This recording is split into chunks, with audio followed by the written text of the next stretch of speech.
We are starting as all the participants and jury members have joined. Don't settle for average. Bring your best to the moment. Then, whether it fails or succeeds, at least you know you gave all you had. A very good afternoon to all of you present here today.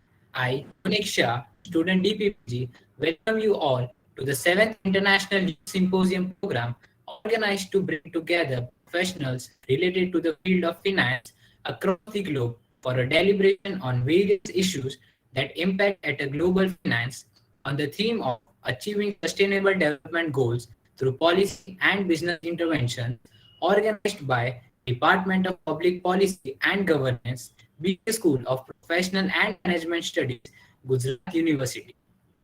The International Youth Symposium is the annual gathering of advisors, mediators, staff, and core audiences of Science Gallery.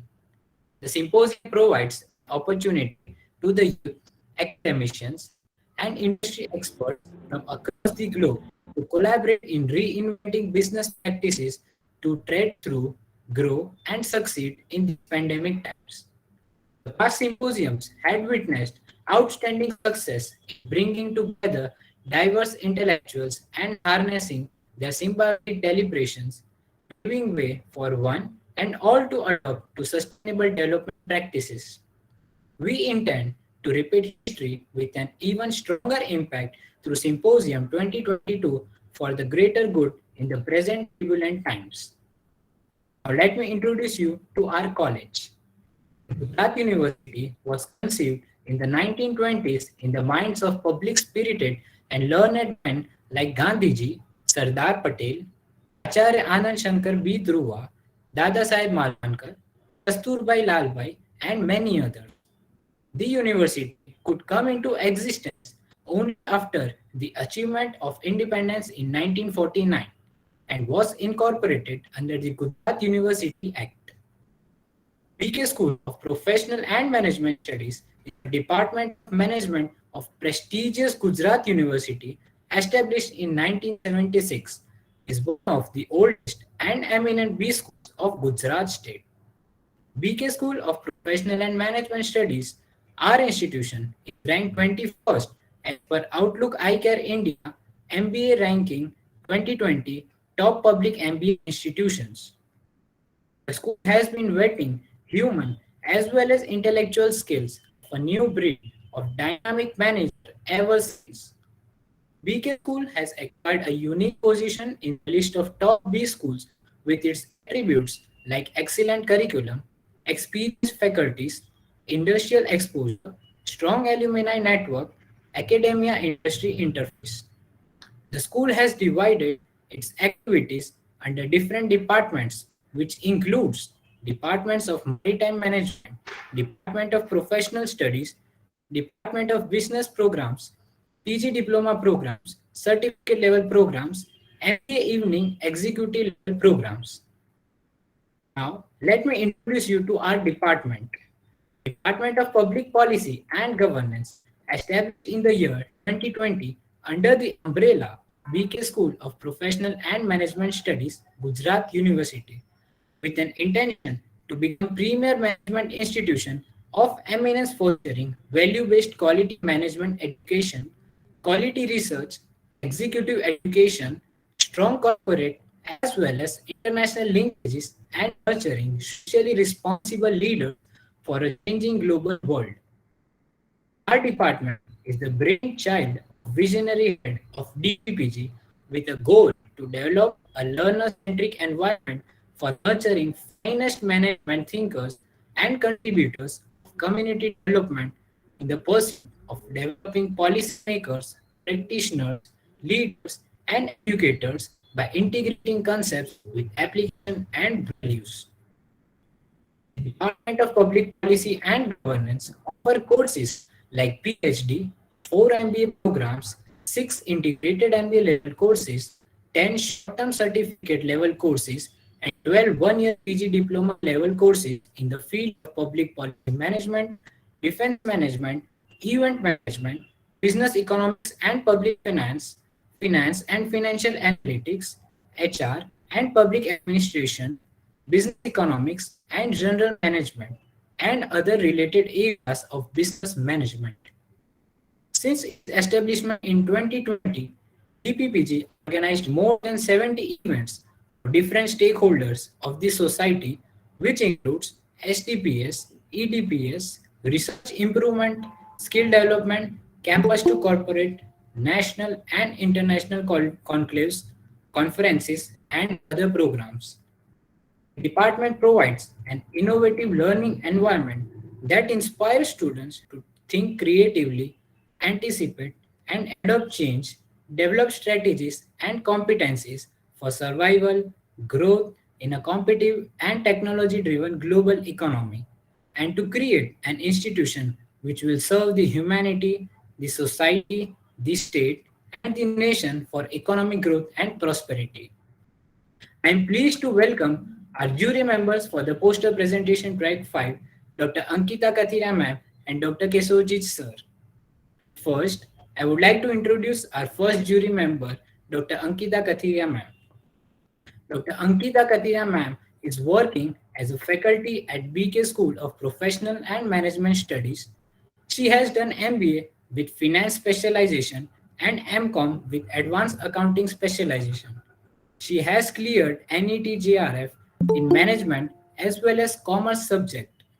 She has received 5 silver medals for being first at college level and university ranker.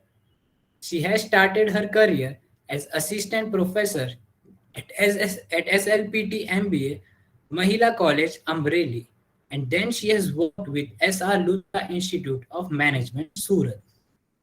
Interest area is financial accounting, cost, and management. Dr. Katira ma'am has presented and published many research papers at international and national level conference. She has attended many workshops at state and national level. I would like to request Dr. Ankita Kathira ma'am to grace us with her kind words. Over to you, ma'am. Thank you so much, student. I really happy to just be with you in this event, and I hope you all will enjoy the event, and you all learn something from this event. All the best for this event.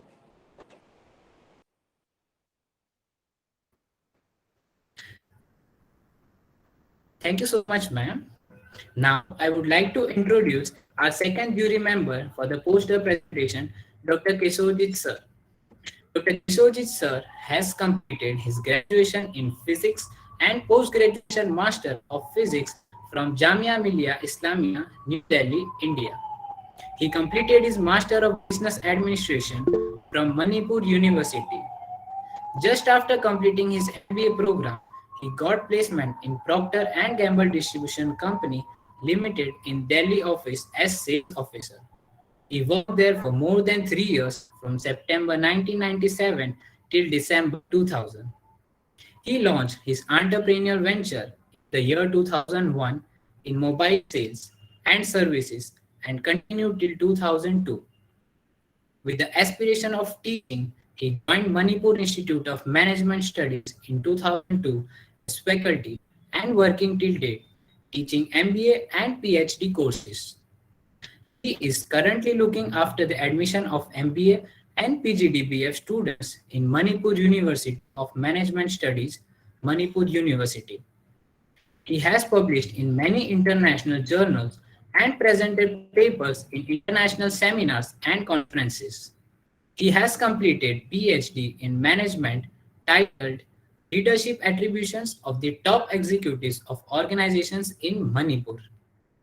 He is associated with different social and commercial organizations in the field of entrepreneurship and career guidance for students and educated unemployed youths.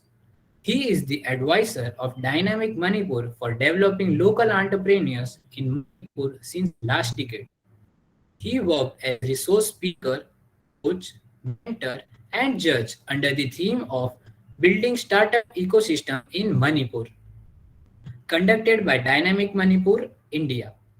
He involved and participated in more than 100 of invited talks, inspirational episodes, lectures at management development programs and skill training programs. His areas of interest includes leadership, entrepreneurship, management of change, and strategic management. We request you, sir, to grace the occasion with your kind words. Over to you, sir. Thank you. Very good afternoon to all my beloved friends, and especially Mukit Jha, beloved student, for having a holistic introduction of your university and especially your KV School of Professional and Management Studies. I'm very happy and delighted to be a part of your International Youth Symposium 2022. And thank you all the participants whoever is going to present their papers today. And thank you, my co-host, Dr. Ankrita Katiria. And thank you, everyone. Thank you for making us make today's session a wonderful session. Thank you. Thank you so much, sir, for being with us. And we are the host institute. So you are saying thank you to us. Yes. It's really great things. Thank you so much. And we can go ahead. Yes, student. Thank you so Welcome. much, sir and ma'am, for being with us here today. And thank you for your valuable words. Before we begin with the presentation, I would like to inform all the participants about the general rule. Each participant will get 10 minutes for presenting their poster, followed by a question and answer session if any. Reminder will be given at 9th minute for the conclusion. Also, the evaluation of the participation will be based on presentation and communication skills, relevance to the main topic, coverage of the topic, body language and confidence, and contribution to the main theme at implementation. So let us begin with the poster presentation. I would like to welcome our first participant for the day, Ms. Devanshi and Mr. Ayush, to present upon the topic Achieving Sustainable Development Goals, Policy and Business Interventions.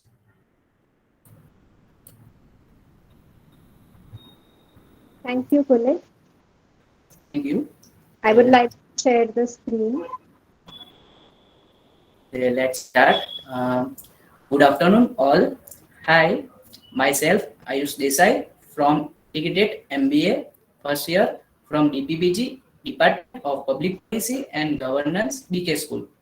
I am very excited that today I get a chance to participate and attend this amazing event of the International Youth Symposium. We are group participants, me and my fellow participants, Devanshi Trivedi. Today, I want to discuss about sustainable development goals through policy of business intervention. As we see, the whole world is facing one problem, which is global warming. As a solution to this universal problem, the ultimate option is sustainable development by nature link. So let's see what does sustainable development means. Generally, it means sustainable development is development that meets the need of the present without compromising the ability of future generations to meet their own needs. It's sustaining the ability of the nature system to provide the natural resources and ecosystem services on which the economy and society depend. Next slide, please. Okay.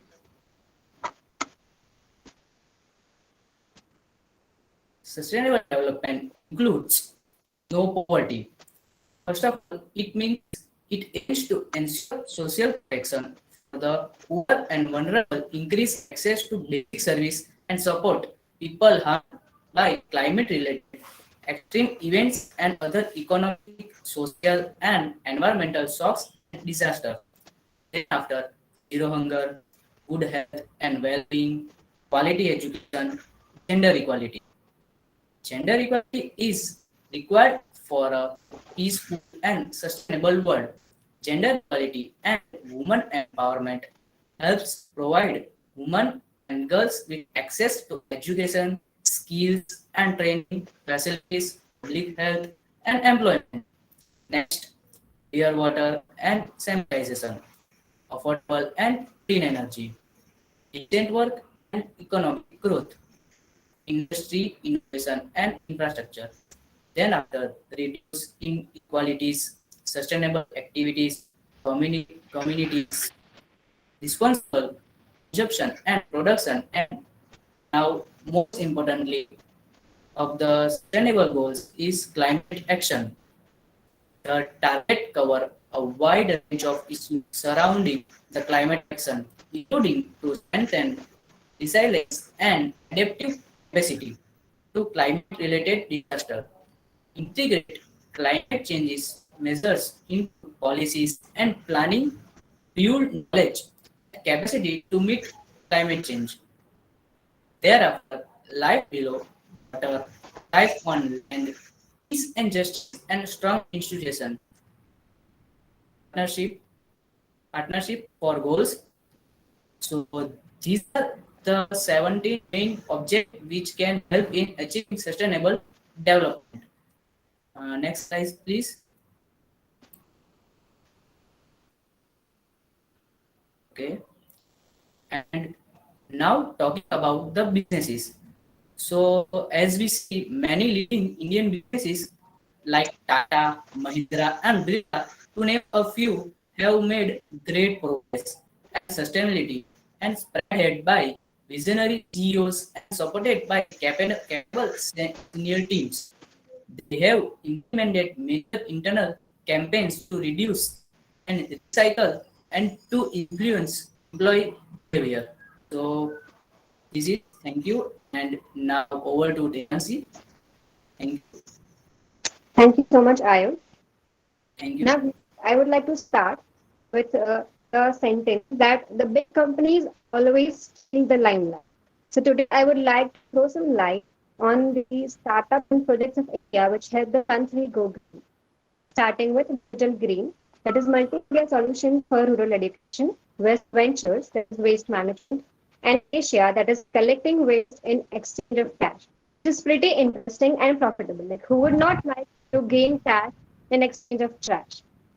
Furthermore, Fourth Partner Energy, making solar energy accessible. Banyan Nation, that is recycling plastic. Say trees, tree plantation drives. Preeti International, e-commerce products made out of waste. Help Us Green, that is recycling waste flowers. Chaka campaign platform is Shake Up the status quo. D&D Eco. Last but not least, this is the least one, but we can say that there are many more startups and projects coming up which can help the country as well as the world to go green. Now, I would like to share some more information about Preeti International. Hitesh Bhuya, the owner of Preeti International, he actually found his fortune in the trash can. Startup Preeti International recycles industrial and consumer waste into useful products. This $10 million firm designs and manufactures handmade products out of waste materials like handbags from old gunny bags, cast off military tents and denim pants. They also produce furniture from waste tins, drums, old military jeeps, tractor parts, waste machine parts, and lamps from old scooters and bike lights. Recycling wastes can really really take a big step towards the achievement of sustainable development goals. I would like to share an interview of Hitesh Lohia with you guys. The first question was asked to him that how did the idea of starting up your startup came about? Hitesh Lohia answered to this. After losing all the money in previous business, we were totally running out of money. All we thought at that moment was what next? Those days we had a lot of waste material in our factory, like old gunny bags and old drums of chemicals, etc. We tried to sell them out to collect some money so that we can buy our bread and butter, but we did not make good money. So we decided to make items out of these waste and trash materials. And this is the way their project started.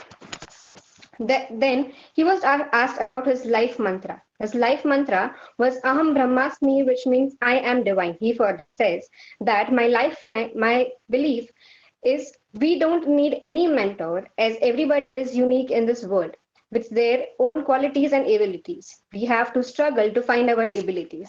Same as well, we need to struggle for achievement of development. These are some beautiful pieces from Preeti International, which they have made out of waste materials. Lastly, let's talk about how can we achieve sustainable development.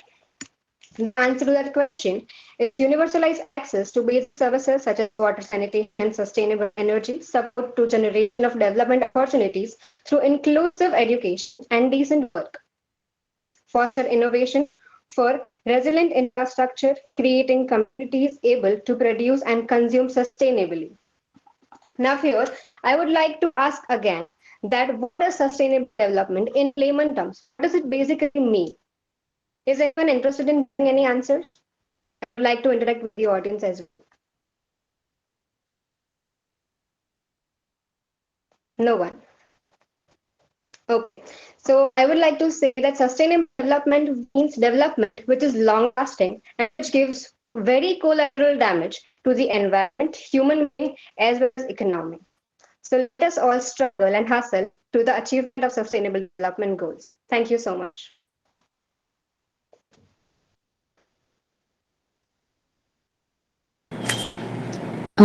Devanshi, Yes.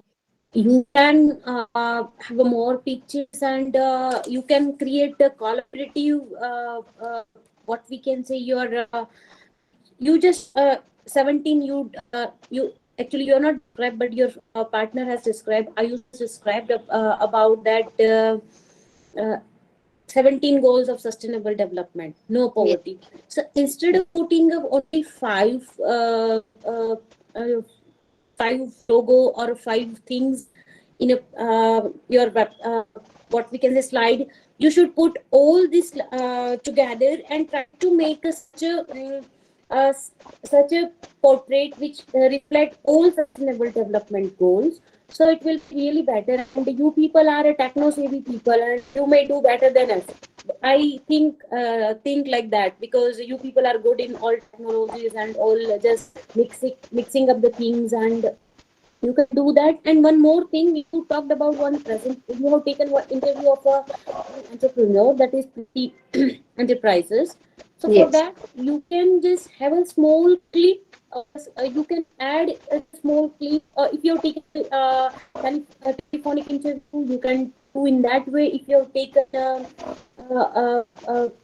offline interview, like a one-to-one interview, in that cases you can put some pictures, so it will just have a good posters, but still you have communicated well. This is from my side.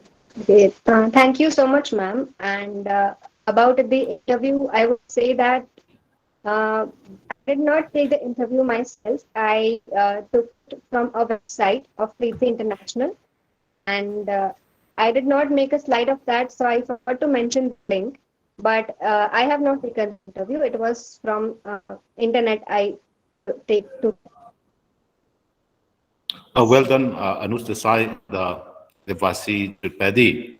Thank you. You have already shown the Thank good you, sir. caliber. And one more very important part, as we know, is 2030. We have this is the right agenda from the United Nations also for sustainable development.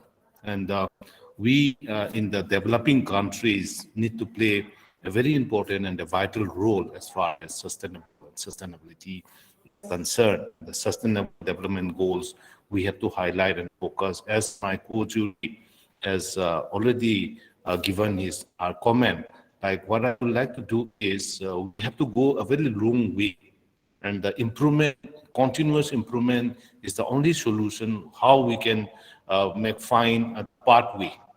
So I believe you will work continuously and you will make a lot of progress in this area. Thank you. Thank you so Have a much, good sir. Thank you for Thank you your so much, sir. welcome. Welcome. Any next? Who is next, please? Thank you, Mr. Ayush and Miss Devanshi. Now, I would like to welcome Mr. Ayush, Miss Mehal, and Mr. Dwikshay to present upon electric cars in India. Just a second, I will present screen. Yes.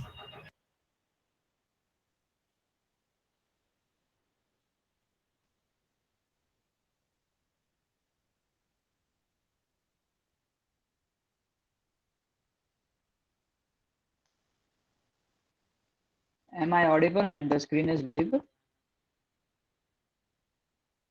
Yes, Diksha. Thank you. So, good afternoon, everyone. The present dignitaries. We are here to present the poster on the topic that is electric cars in India. These are the presenters, the team. That is Ms. Mihal Naidu, Mr. Ayush Ajmera, and Mr. Dwikshay Mehta. That's me.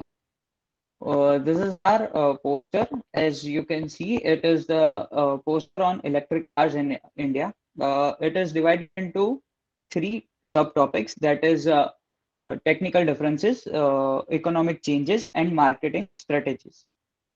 These are the contents. So, technical differences. The, we know there are many technical differences from the conventional vehicles and in the electric vehicles. Major difference is the fuel. In the conventional vehicles, we use petrol and diesel. In this case, in the electric cars, we use electricity, as the name suggests. The second one is the engine. The conventional cars run on petrol and diesel were run by the engines. But in the case of electric cars, the motor, which is run by electricity, runs the whole car. And the next one is a transmission. In the conventional vehicles, there was a gearbox which used to come with multiple transmission, that is multiple gear ratios. But in the electric vehicles, we have only automatic transmission, that is the single gear ratio.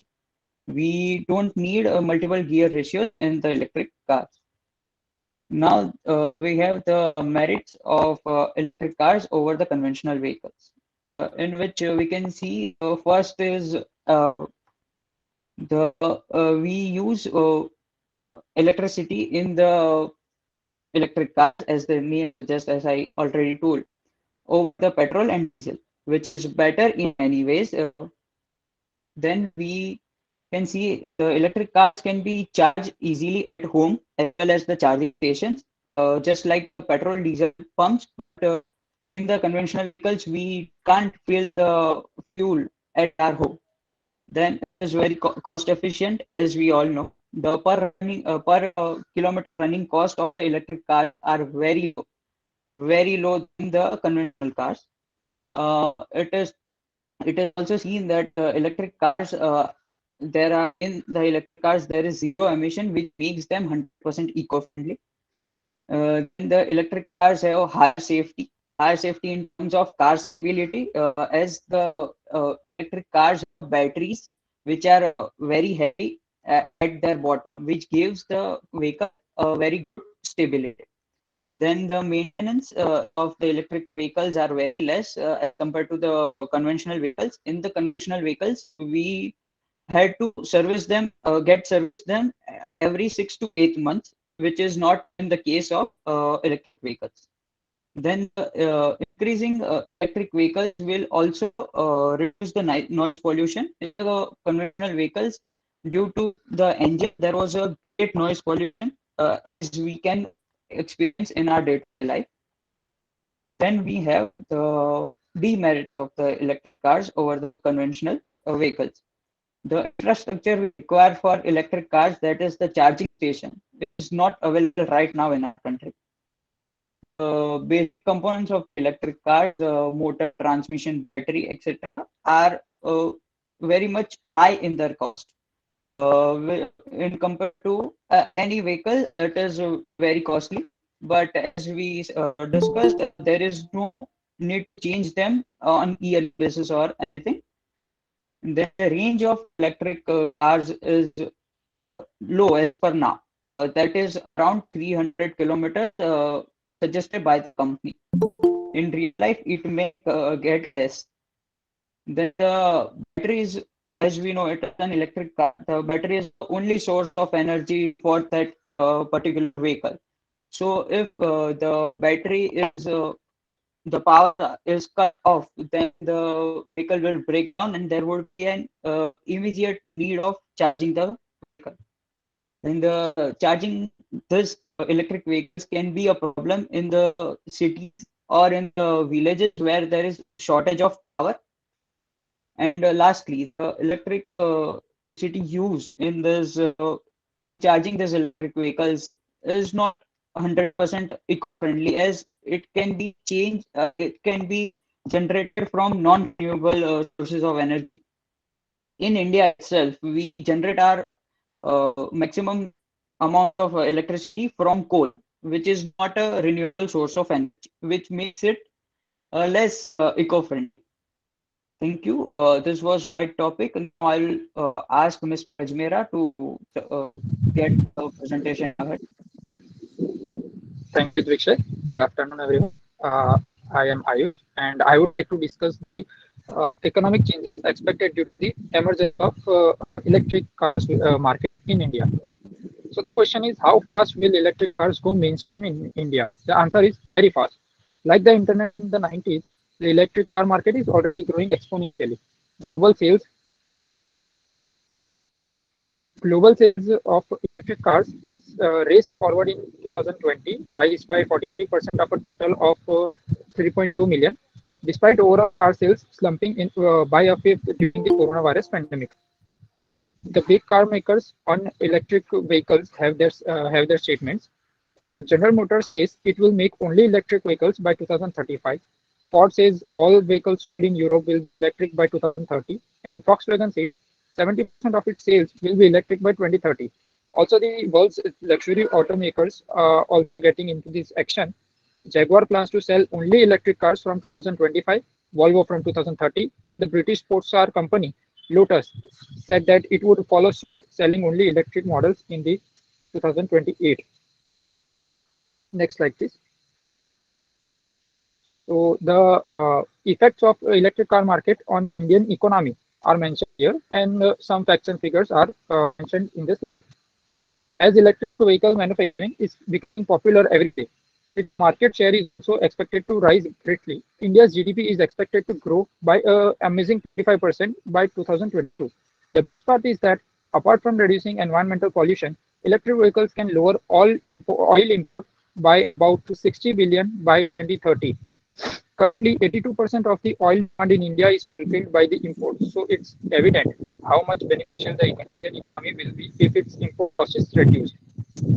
While electric vehicle market is currently in its infancy, electric vehicles are expected to make up over half of new vehicle sales in the United States and China by 2030. So the facts and figures are mentioned about the sales of two-wheelers and four-wheelers during the last some years.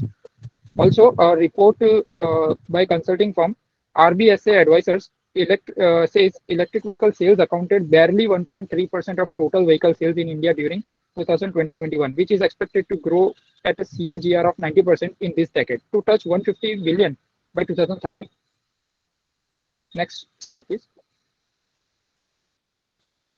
Okay, so the demand and the leaders in the market of India are mentioned in this slide.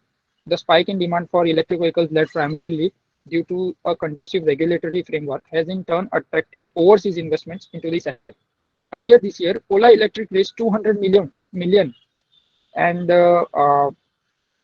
valued the company at more than 5 billion. Similarly, in early October this year, our TPG Rise Climate and Abu Dhabi ADQ also agreed to invest close to 1 billion in Tata Motors' upcoming EV subsidiary. Also, electric scooters rental startup Bounce is reportedly making investments of about 100 million over the next 12 months across manufacturing e-scooters and expanding the battery swapping infrastructure. Tata Motors is the leader in the passenger electric vehicle segment and is clocking sales of more than 1,000 units of electric vehicles every month. During financial year 2021, the company had clocked revenues of 500 to 600 crore in the electric vehicle business. Next, please. Okay, India's most preferred electric car is Tata Nexon EV. It has surpassed 2,000 sales milestone in about 10 months. So the facts of India's most preferred electric vehicle is mentioned in this slide. Currently, Tata Motors is leading the EV segment with a 24% market share of total EV segment. This accomplishment is a testament to the strong response from customers from India's own electric SUV, the Tata Nexon electric vehicle. Current scenario of EV market in India is mentioned here in this slide. As you can see, market concentration defines that India is lagging far behind from the fragmented competitive market and has many future opportunities in front of this market, that is EV market. And major players in India are Tata Motors Limited, Mahindra and Mahindra Limited, Morris Garage Motor India, Toyota Motor, Maruti Suzuki India Limited. This was the end of my topic, and I would now like to request Mehal to continue the presentation. Thank you, Ash. Hello, good afternoon, all. Today I am discussing the strategies adopted by government for influencing an electric vehicle. Marketing strategy. In today's scenario of increasing consumer comfort, ownership of private vehicles has become a common phenomenon. In this regard, it has become important not to ignore environmental implication of using personal vehicle, like exhaust emission of pollutants from vehicle and urban air pollutions. Society at large bears the cost of environmental externalities associated with emission for vehicles in terms of mobility and mortality due to exposure to air pollution. To reduce environmental impact of motor vehicles, government are providing various incentives to consumer to adopt electric vehicles. As compared to fossil fuel-based vehicles, electronic vehicles are seen as an environmental friendly options. Cost of economic electric vehicles are relatively higher than FFVs vehicle, often influence consumers' decision in favor of FFVs vehicle.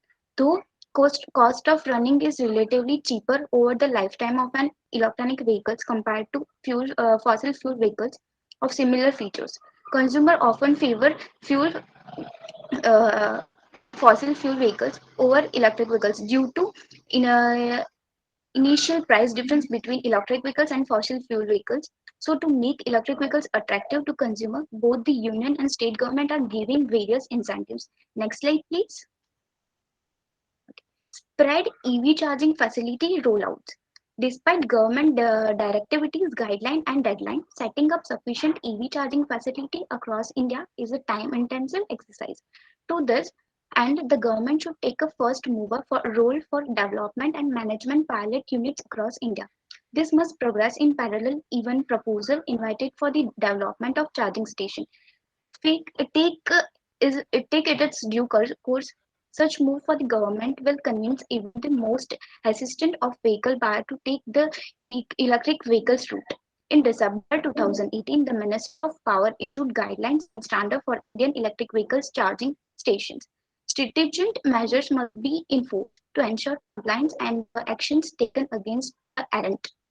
Customer education, clear FUD, fear, uncertainty, and doubt. The government and all other stakeholders, especially manufacturers, should make a use of every possible promotional and advertising platform to highlight the benefit of electric vehicles, coverage electric vehicles technology, and informational campaign across the different media, especially TV, online, and print, and make a big impact. Outdoor advertising and educational workshop are handy avenues. Next slide, please. Incentive for important electric vehicle components. To encourage local assembling of electric vehicles, the government must minimize import duty on relevant electric vehicle components such as an electric compressor, brake system, and motor controller, which are usually imported as a pre-assembled sets. Products like charger, power control units, and disable battery packs are similar examples. At the moment, import duty range for 10% to 15% for such components. Fourth point, special benefit for NCLE product makers. Indian electric vehicle ecosystem is nascent. NCLE product makers, which are still less in number, are in the process of settling down. The vital player of the electric vehicle ecosystem require all possible government support, reduce import and custom duty along with the shops. Encourage players to set up manufacturing unit will go along on this front. Government promoted specially manufacturing zones in an ideal route, where different electric vehicle entry players can set up the units. State government can be directly involved in electric vehicle manufacturing process. The Kerala government is a trend setter with recently tied up with Swiss electric bus manufacturer to locally assemble electric vehicles. Next slide, please. Pilot electric vehicle corridors across national highway. India's first electric vehicle highway corridor, Delhi-Jaipur and Delhi-Agra route, is already on the cards. It is expected to be operational by March 2021 with 18 charging stations to drive this electric vehicles infrastructure initiative forward. It is necessary to set similar corridors in the vicinity of major cities across the national highway. Cost of this pilot project can be minimized by bulk buying and central procurement of required equipment. Last point, lowering electric vehicles by buying costs. At the moment, high electric vehicles prices are directly attributed to the demand supply factor and lack of a sustainable domestic manufacturing base. As a price sensitive market, the majority of Indian buyers took forward attractive price. If suggest made above are taken to proper scrutiny, customer will be the biggest beneficiary when it comes to the attractive electric price modules. Our government's vision is to transfer India's global electric vehicle market manufacturing hub backed by determined government. We have already made a good start. Tailored policy incentives, rapid implementation, and industry-friendly regulation are essential to ensure that the Indian automotive market assume pole position in the electric race as well. Next step. Thank you. That's it from our side. If At the anyone end, has any questions, please. at the end, I would like to conclude that in the current scenario, electric cars are getting much ahead, but we still have a great road to cover. Thank you.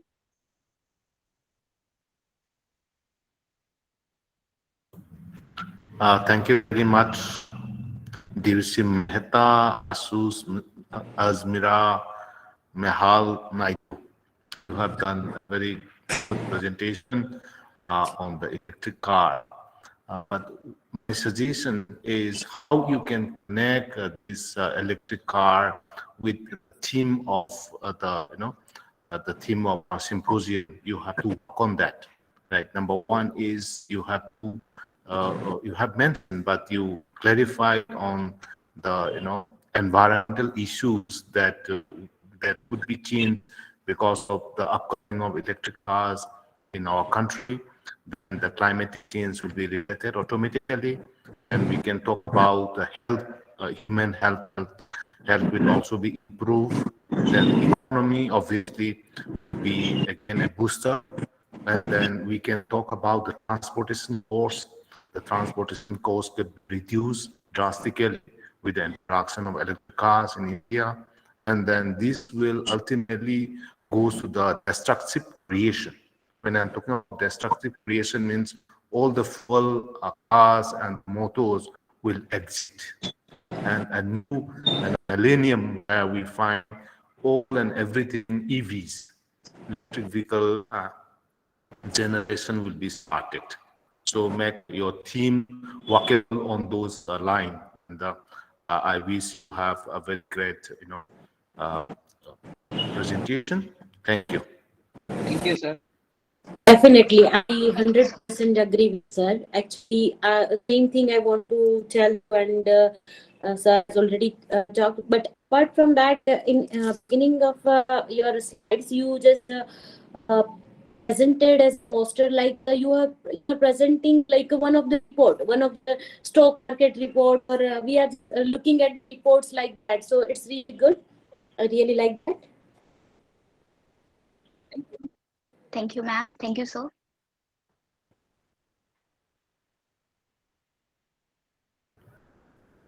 Thank you, Mr. Ayush, Miss Mehal, and Mr. Dviksha.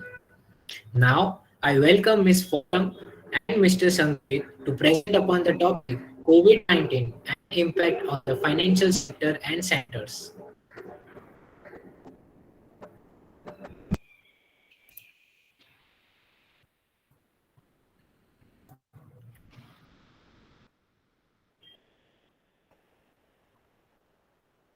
My screen is visible, right? Yes, it is. It's visible. Okay. Okay. Good afternoon, everyone. I, Forum Doshi, along with Sanket Vekaria, and we are going to present our poster on the topic COVID-19 and finance, impacts on the financial sector and centers. This poster describes how the financial market sector and centers are affected by the effects of COVID-19 pandemic. This pandemic can be considered as one of the biggest crises of modern times. Uncertainty is prevailing everywhere. Liquidity problems are experienced by the households, businesses, and public sector organizations that are leading to a chain reaction of non performing loans, insolvencies, and bankruptcies. The practical challenge for the sector is to treat potential loss situations for the regulated entities, support payments, or liquidity injections which may be required to stabilize the profit, liquidity, or capital positions. Before moving towards the objectives, let's make 2 points very clear in the mind. The two important words shown in the title, the financial sector and the financial center. Financial sectors are the concentrations of financial and business services. Beyond the financial sector itself, this includes accountancy, corporate law, business consulting, and IT services related to finance, all of which are essential to financial transactions. Access to local customers, their money and information, as well as labor, land, and energy cost reduction, pull financial sectors apart. Technology enables the unbundling of financial and business services value chains, which are front office, back office, and data centers in different locations, in addition to variety of jurisdictions in which financial vehicles and contracts are registered. Moving on toward the objectives. Objectives are to offer an informed commentary on the actual and potential impacts of the pandemic on financial market sector and centers. Moreover, to check out the impact on retail financial institutions of the due to financial digitalization. Also, to analyze the potential changes in the financial market and services that have been made as a result of the pandemic. Moving on towards the impact of the financial market. In financial markets, the pandemic triggered a flight to liquidity with sales of risky assets for cash and purchases of less risky assets. In currency markets, this took the form of a flight to US dollars.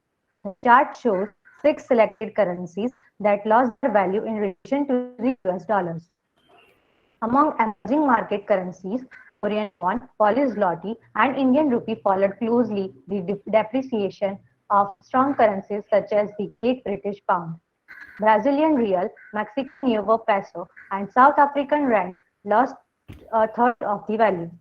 The former group includes relatively advanced economies of South Korea, which managed to contain the spread of the virus early on, and Thailand, which introduced quite strict containment measures as well.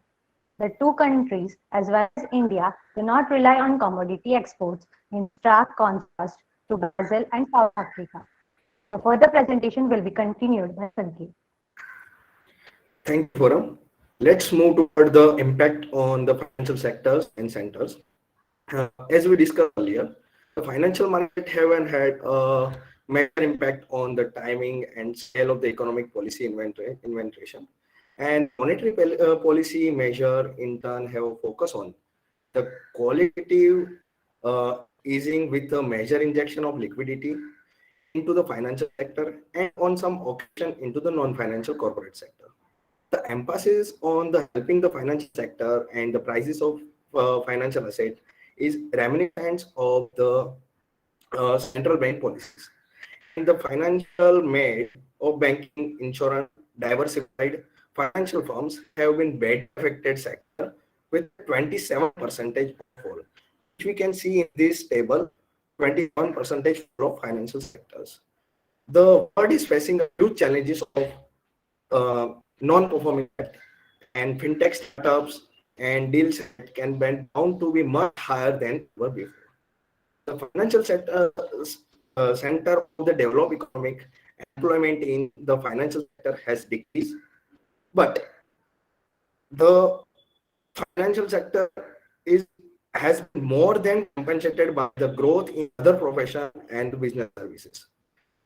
Accelerated transaction to digital finance, including the training of the branch network in a bad news for some religions and local financial center, focus on the face-to-face contact and retail customer and ethics. And national and international financial sector are placed in informational based economies with a large percentage of the labor force able to work from. Let's move toward the findings. We can see that there are four findings we can derive from this poster. First one is there has been a slowdown in new financial regulation, continued firm level consolidation, and continued rise of business services related to finance. Second one is the financial application of new financial technology is accelerating along with affecting retail banking in particular, but this will not necessarily to be led by fintech. And third one is like local and religious financial centers are likely to face a larger challenges than leading international and financial centers.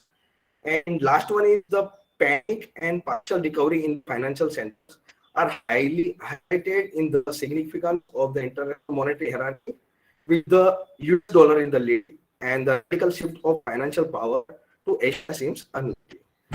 While concluding this poster, we can see that crises are undoubtedly highlighted the role of the state and public finance in the economy.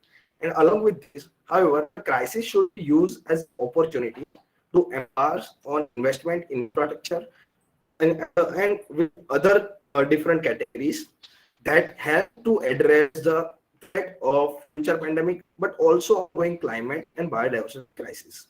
And the more collaboration should be advocated between economic and financial geography, which will help our country to boost the economy. Thank you very much. I think you really understand the meaning of poster presentation. Here in a poster Yes. presentation, dear student, I want to tell you, because you are presenting poster, so in a single poster, you need to explain everything. Once you do the slide presentation, it is your PowerPoint presentation. So yes, in the beginning, it is okay. You are just starting and you are learning, so it is okay. But actually, once you want to do a poster presentation in a single frame or in a single poster, you need to explain each and everything, right? So from the three presentation, I said this is a right way or right track to present your presentation. So rest of the student can understand, and next presentation or in the next participation, they can make in their mind and they can prepare likewise, right? Uh, I know that it is very clumsy. It becomes very tedious to make fit everything, but this is a task. You have to fit everything in a single page. Right? So it's a good Saket and for Thank you. Yes, I also feel really delighted to see the sign of the poster presentation. Two of you have met Param Doshi and the Sanket Venkari. This is good, but improvement is should be always there, and the way how we can improve is to have to make things more distinctive. You can make the things more colorful. That's all. Other than that, it's leadership. And one more thing, always make sure that when we are having a theme on this sustainable development goal, then in the conclusion part or somewhere, you make the relation between your, the COVID-19 and the impact of financial sector, how it is related with the theme. That becomes again a very important part, and make sure that when you are talking about crisis, we should look crisis as opportunity. This is a very important phase, and where we need to work out how we can make the crisis into opportunity is when we start changing negativity into positive energies. And this is the most challenging part in the scale of all entrepreneurs throughout the world. So we have to start thinking very, very positive, and this is how the curve of the negativity can change into a positivity, and how the crisis can start becoming, an opportunity. So you will find when we talk about anything in the entrepreneur, we look at problems. Whenever somebody is facing or the society is facing some problems, some challenges are there, opportunities. So anyway, this is very good, and we encourage you, all the participants, to look forward, and then they can make their poster presentation in such a way. Thank you. Okay, sir. Thank you so much, sir. Thank you, Ms. Forum and Mr. Sanket. Now I welcome Ms. Nidhiba and Mr. Utsav to present upon the topic environment, climate change and global warming.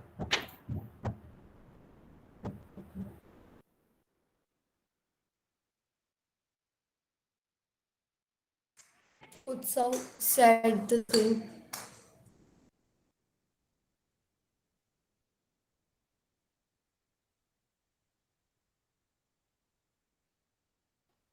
My poster is visible now?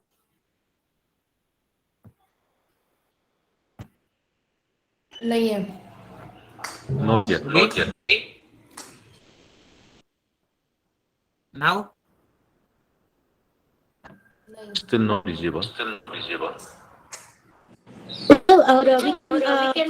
Kunish, you can also share the presentation if it is unable by the Utsav. On behalf of Utsav, you can present if you have. Wait, I am sending to Puneet. Okay. So you just try once. If it's not, then I'm sharing my mail ID. So Okay. You can Meanwhile, we can start the next presentation. If you are unable to present, we can start the next presentation. Meanwhile, you can send to email Kunik, and we can do from the later on, right? From the next online. yes, okay, ma'am. So next presenter, be ready. We will take Utsav presentation later. Once this presentation will done. Wait, now?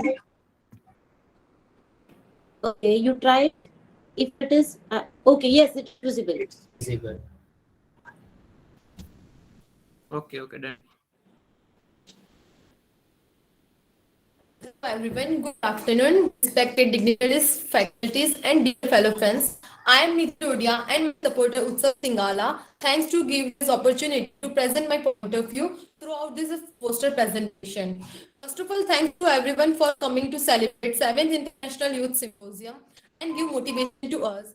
There are many sources topics to make a poster presentation. ये poster मैंने इसलिए बनाने का सोचा because आजकल pollution की बात ले लो, वाटर सॉल्यूशन की बात ले लो, ट्रीज लगाने में, मतलब एनवायरनमेंट से जुड़ा कोई भी फैक्टर ले लो, पर हम सब अर्थ को बचाने में पीछे ही है. अर्थ को बर्बाद करने में नंबर 1 पे, बिकॉज ऑल ह्यूमंस ऐसे ही काम कर रहे हैं जिससे अर्थ को हार्म हो, जिससे क्लाइमेट चेंज और ग्लोबल वार्मिंग जैसी सिचुएशन स्टैंड होती है.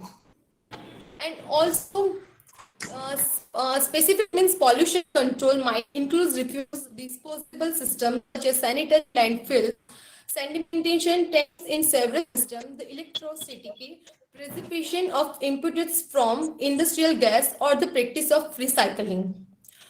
Greenery can contribute to reducing the amount of noise pollution. experienced by residents. It also facilitates water management and promotes biodiversity in built-up areas and can help reduce the effects of noise pollution. Greenery also helps to raise the property value of homes and offices. Every person on earth needs water to survive. Without it, many of us would get sick and even result in death. Conserving water is important because it keeps water pure and clean while protecting the environment. Conserving water means using our water supply wisely and be responsible. और एक बात clear है कि हम अर्थ को safe रखेंगे तो भी अर्थ भी हमें सेफ रखेगा. You can adopt a number और अर्थ को सेफ रखने के लिए you can adopt a number of habits to save earth. This includes avoiding bottled water, replacing car trips with biking and walking whenever possible, reducing food waste, and composting, switching to LED bulbs, and more planting. So now Utsav will say something about this poster. So over to you, Utsav. Am I clearly audible or visible? Yes, dear. First of all, thanks to everyone for coming here and celebrate and give motivation to me. There are many threats in our environment. I have covered many of them in my poster. पर्यावरण का रखे ध्यान तभी देश बनेगा महान.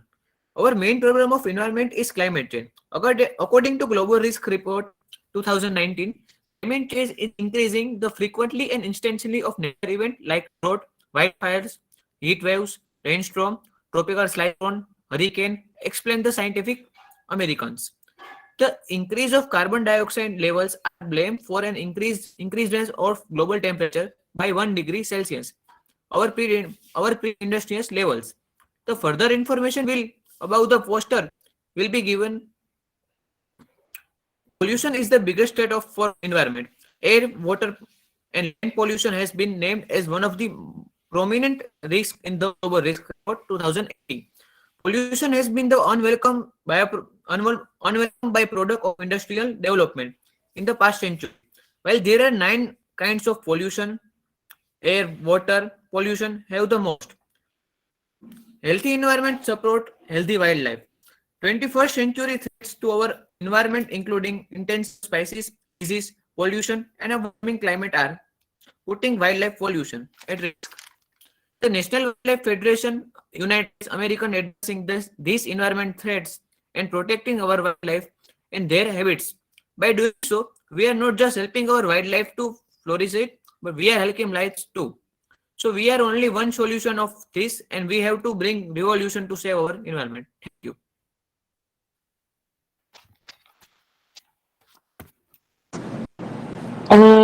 Do you have prepared this poster at you have drawn what you have done? How you have prepared this poster, dear? Yes, ma'am. You have painted or Yes. okay. It's really good, but yes, you need to improve only the communication part. Later, rest of the things are really nice. You have presented very well, and your poster is also very good, colorful, and whatever the things which is written in a later part that I cannot read, but yes, I think everything is good. I read only the pollution is suicide, but whatever the written in later part that I can't read. Can you read it? Harmful for earth and harmful for you. Okay, fine. It's really good. I really appreciate. It's really good posters you have prepared, and you have done good work. Thank you, ma'am. Thank you. Yes, I really agreed with what Anika ma'am has told about two presenters, D and stuff. Your presentation and the poster is fantastic. But, you can incorporate some more points, like the greenhouse gas effect and all, right? That could be a value addition. There are so many factors, like there are 10, 11 factors which make the climate change.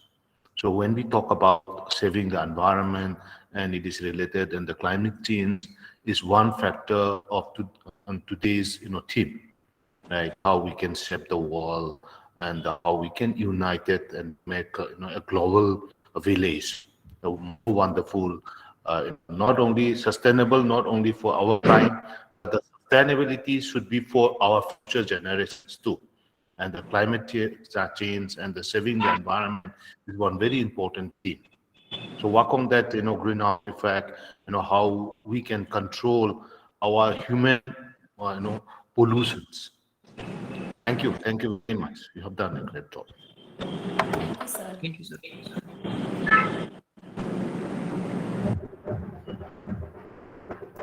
Thank you, Ms. Utsav and Ms. Nidhiba. Now I welcome Ms. Nidhi and Ms. Devanshi along with Ms. Nidhi to present upon the topic glass ceiling and its effects.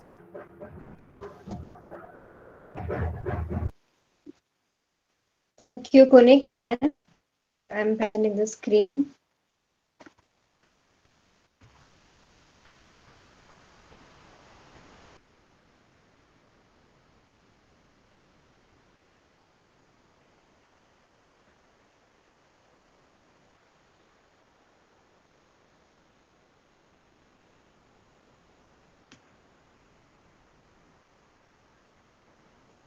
Visible, right? Yes, Yes. Devanshi. Good afternoon, respected judges, faculty members, and my dear mates. And it's our pleasure to be a part and to be a participant of a 7th International Youth Symposium. Thank you so much. We, the students of BK School of Professional and Management Studies, are here to discuss the matter of glass ceiling and its effects. Hello, this is Devanshi Trivedi. Good afternoon. I'm Neti Pandya. Greetings, this is Nidhi Joshi. Now, you guys have heard it right, the glass ceiling. You guys must be thinking, what does it mean or what does it symbolize of? Glass ceiling is a metaphor that refers to the barriers that marginalized peoples, as women and minorities, and encounter when seeking career actions or advancements. Something that prevents someone from getting more important positions in their organization. A point after which you cannot go any further, usually in improving your position at work. Now, here arises a question that how can one know that a glass ceiling exists in their business firm or corporate world? How can one know if one faces the glass ceiling? Audience, Okay, yes, Devanshi. So I think no one has the answer. So I would like to make headway to the reasons behind the formation of the glass ceiling. So the glass ceiling is formed as the result of social, structural, and governmental barriers faced by the women and minorities at the office compartment. The social reasons mainly exist due to the male-dominated management of society, where women faces many problems due to men's attitude, and the male-oriented society prefers men over women with the same qualification and caliber. Except this point, there are some other social reasons also, just like women left their jobs midway.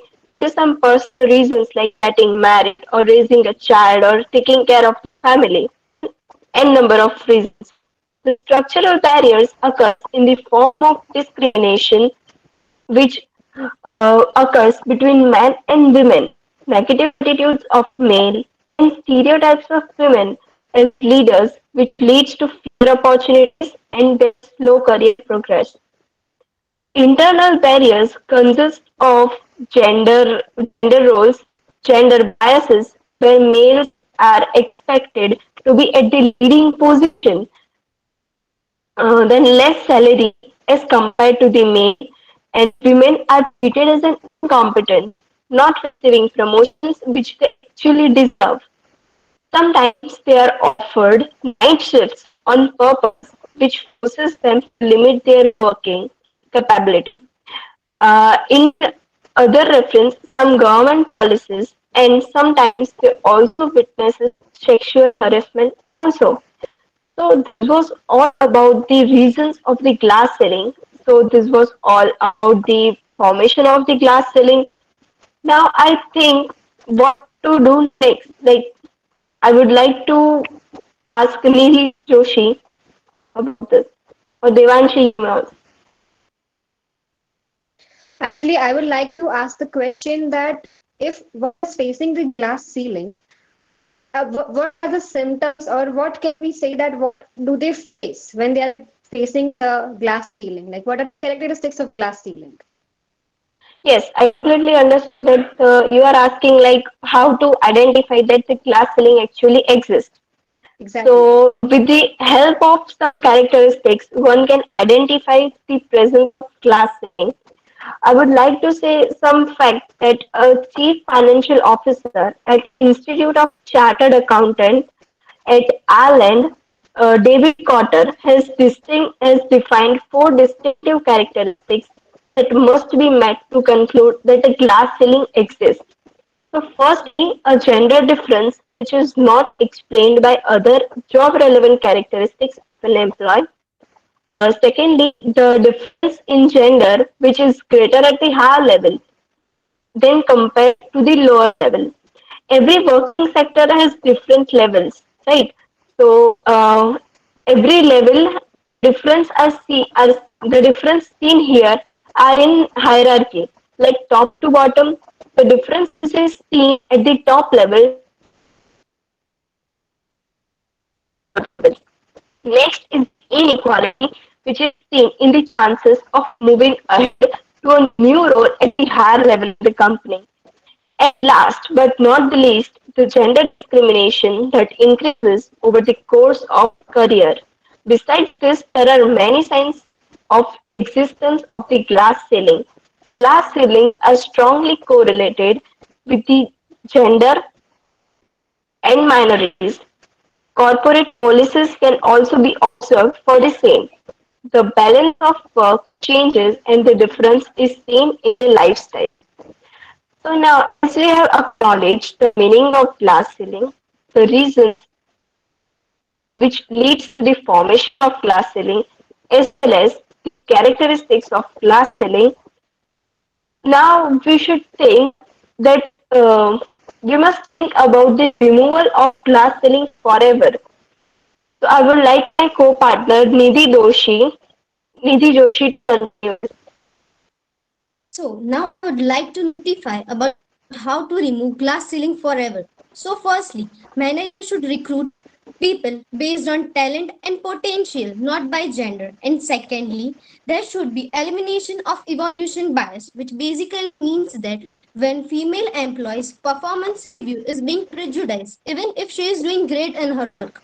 Thirdly, there must be a counselor to motivate or guide a female employee so that she can achieve higher position in an organization. And next point suggests that there should be no discrimination among men and women. And another point says that if any misleading activities is being performed in the organization, there should be a strict action which is to be taken. And the last point state that woman has to manage both work and home. So there must be a flexible time for the organization. So now I want to question you that do you think any other options other than this that can break glass ceiling? Anyone?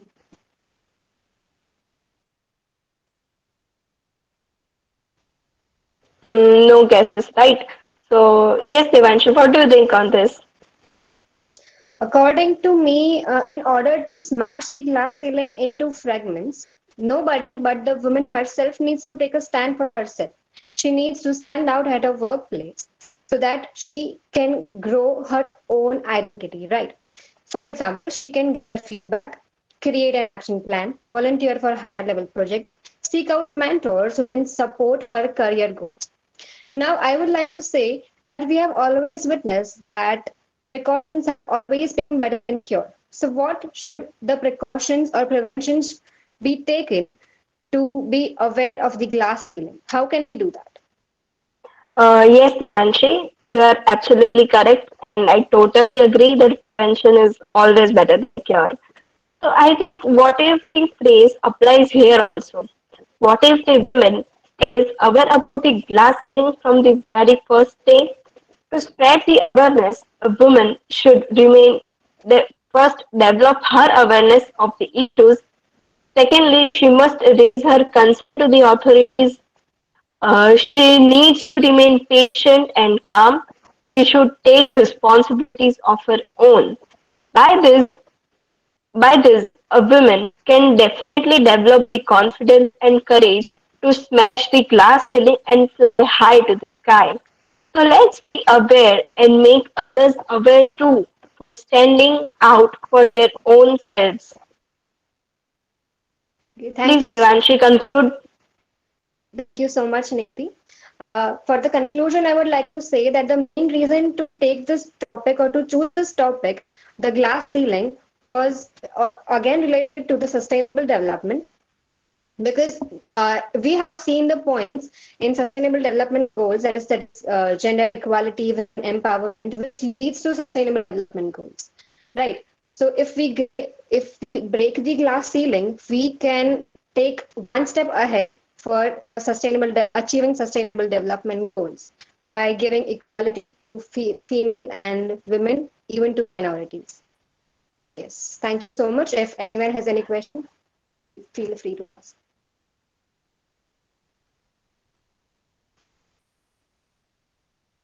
I think there are no questions. So thank you, sir. Thank you, ma'am. Thank you Thank so So much. it was all about. Thank you, sir. Thank you very much, all the three presenters, Devanshi, Niti, if I pronounce your name properly. Yes, sir. Then she is presented second time, so sir, you will not face any problem to pronounce her name. Yes, ma'am. And this concept is, a very good thing, and we have to be very sure that how we can control, hostile workplaces, and this is happening, in every part of the world. This must be happening in our country also, but our society, our culture, sometimes, our women are so good and protected that they seldom, highlight their own issues also. Maybe there, but this is very very unfortunate if these kind of things are happening, and there should be equality in the job and every prospect of our life. That part, I'm agree to that. And the another part, how we can change the concept of this glass ceiling and all this. Nowadays, many more strategies, new strategies like self-managing team coming, how you can make yourself improve and be a very goal and target oriented. I mean, the professionalism has come up. The ethics and the profession has to go together. In the workplace, this how we can build a very legal and professional institutions and corporates in our country. Yes, to have an improvement, what you have to do is, instead of many slides, and many slides, since it is a poster presentation, you focus on one or two slides only, right? And another very important part is never feel happy copying from somewhere. Be very very innovative in your way. You can throw it by yourself. If I find something of these somewhere in the Google that doesn't feel so good, so make sure that you change it. You try to create a value addition. Being a student nowadays, the you people are very very wise and very intelligent also.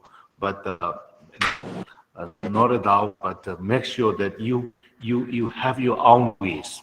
That is what we will encourage. Thank you very much. Thank you. Thank Definitely. you, sir.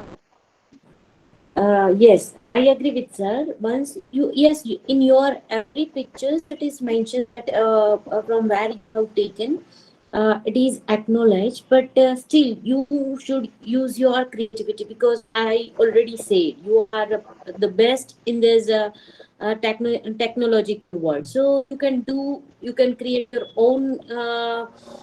You can put your own thoughts and you can create your own charts. It will really good if you do that, right?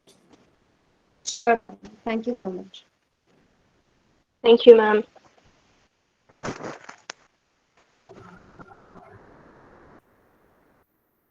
Thank you, Miss Nidhi, Miss Devanshi, and Miss Nidhi. Now, I welcome Miss Yashika to present upon the topic Sustainable Development.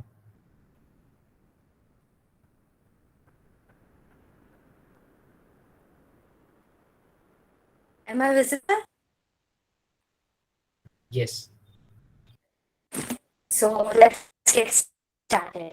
Hey, sunshine, and good morning to all the dignitaries and my intelligent companions present in the meeting. Yashika, I think Those of you, I didn't find your slide. So can you, any other participant, you find the presentation of Yashika? Sir, No, ma'am. can you share it again? yeah, wait.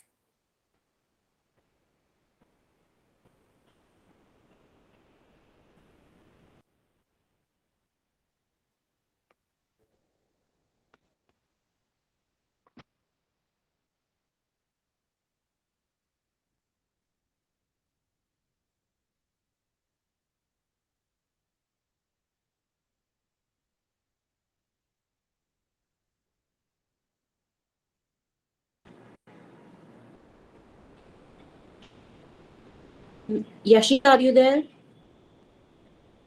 Yes, ma'am. Are you facing any technical problems? So we can, if you face any problem, we can start meanwhile the another presentation, and you can continue afterwards. Yashika, shall I share your poster? Yes, You are, Bhaiya, please do it. yeah, okay. Just a second.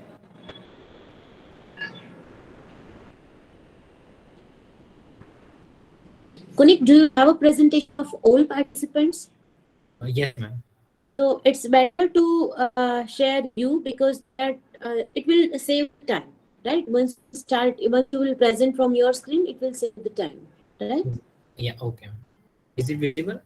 Yes, yes, yeah, it is visible.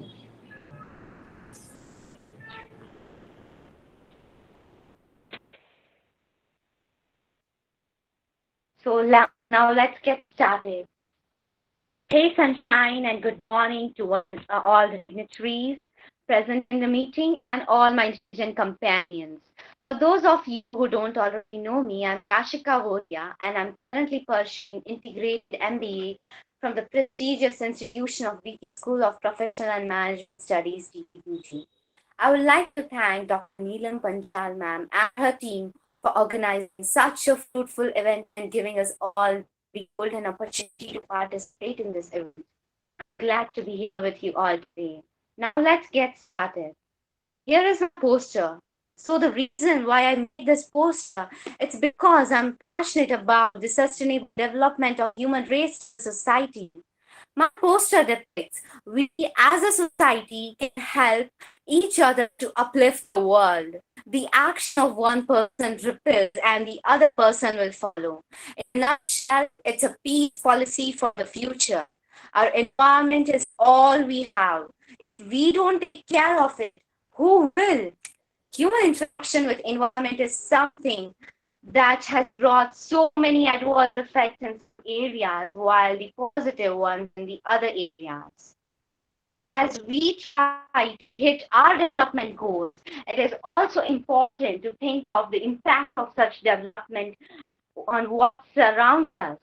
If our development is not sustainable, then it means that we will come to suffer all some points of time. It may not be us, but the future generation to come.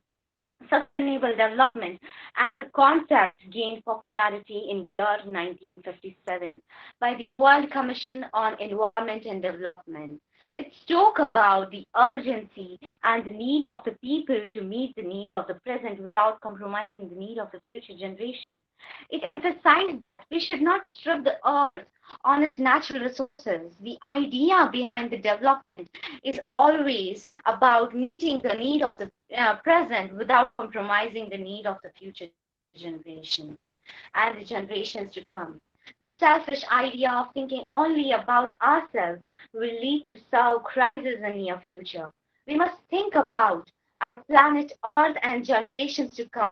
The drastic effect of unsustainable development can always be seen.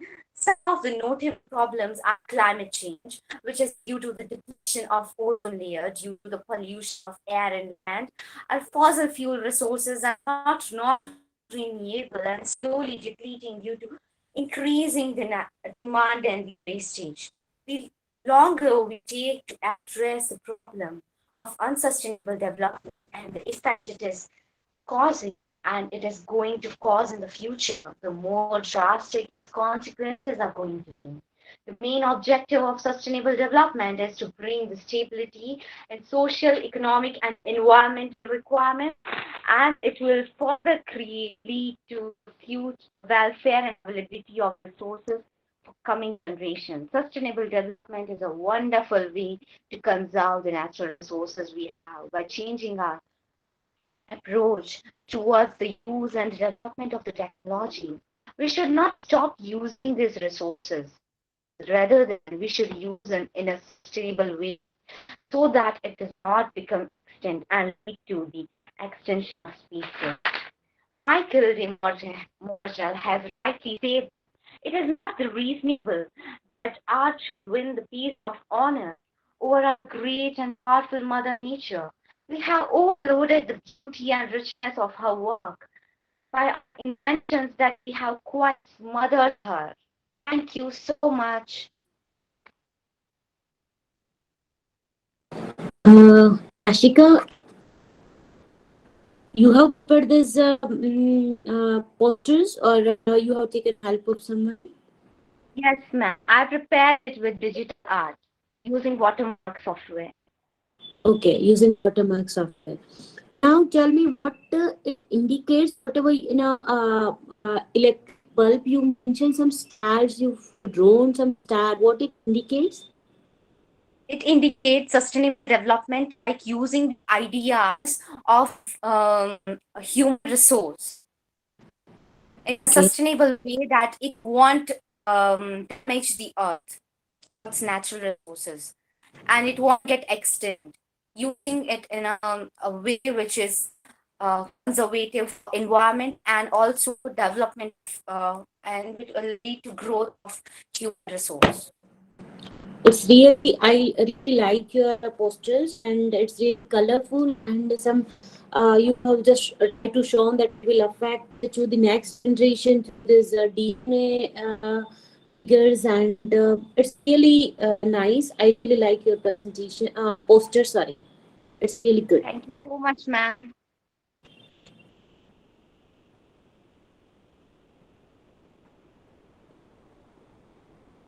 Sir, you're mute. Your mic is mute. Thank you, ma'am. I really agreed with what my co-jury has, uh, cited for you, Jessica. One very important part when we talk about poster presentation, how integrated, how all the ideas can be integrated in a very systematic way in a single frame. That is very, very important. And that part you have come out, and then we appreciate you for the idea. And it's very, very intuitive when we think, when I see your first poster, I could feel it, the inside, how the human brain or the mind is the bomb, or rather is the source of all sustainable development that we are talking today. So if we can create, and then if we can innovate some new ideas, and that is the one how we have to work out for our future, for ourselves today, and that will make our world a wonderful place to live in the near future. Thank you, Jessica. Keep going. Thank you, sir. Thank you, everyone.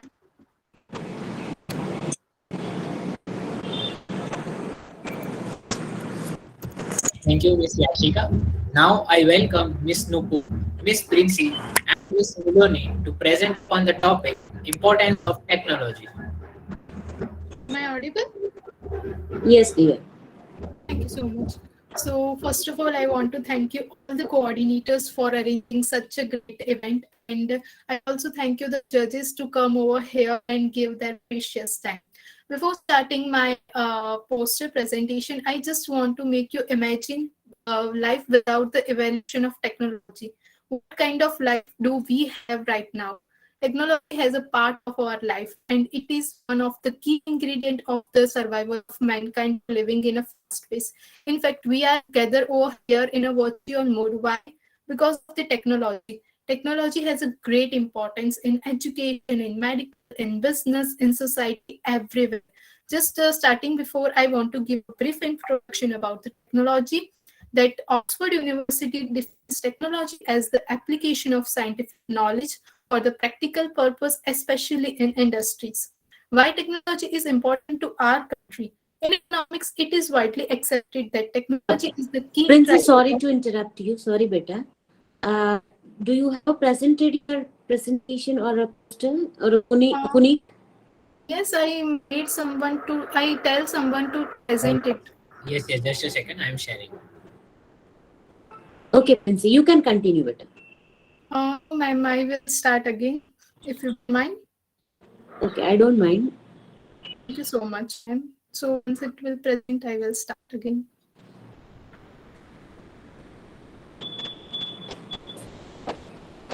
So let me start with my introduction. I am Nancy Hardy, studying in the Becky School of Professional and Management Studies.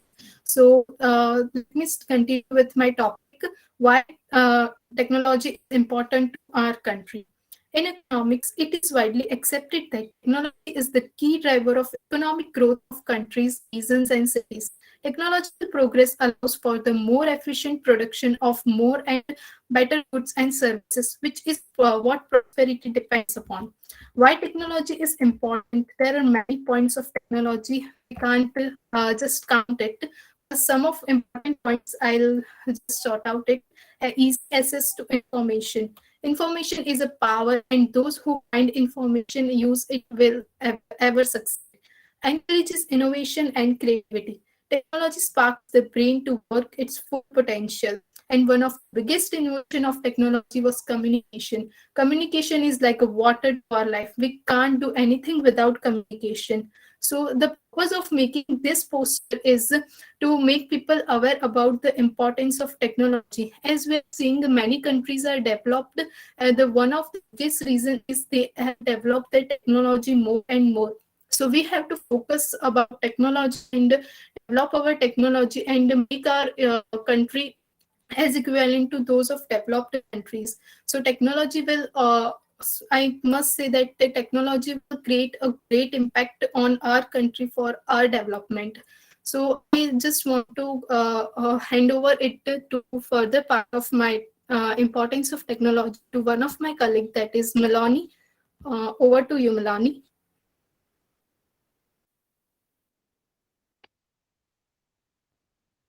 Thank you, Princey. Um, Moving forward, our another benefit of important of technology. The information available is the vast internet is the father of all the information things. The greater the well of knowledge, more excellent is the affordable of educated society. A person is not required to seek at the desk to obtain information.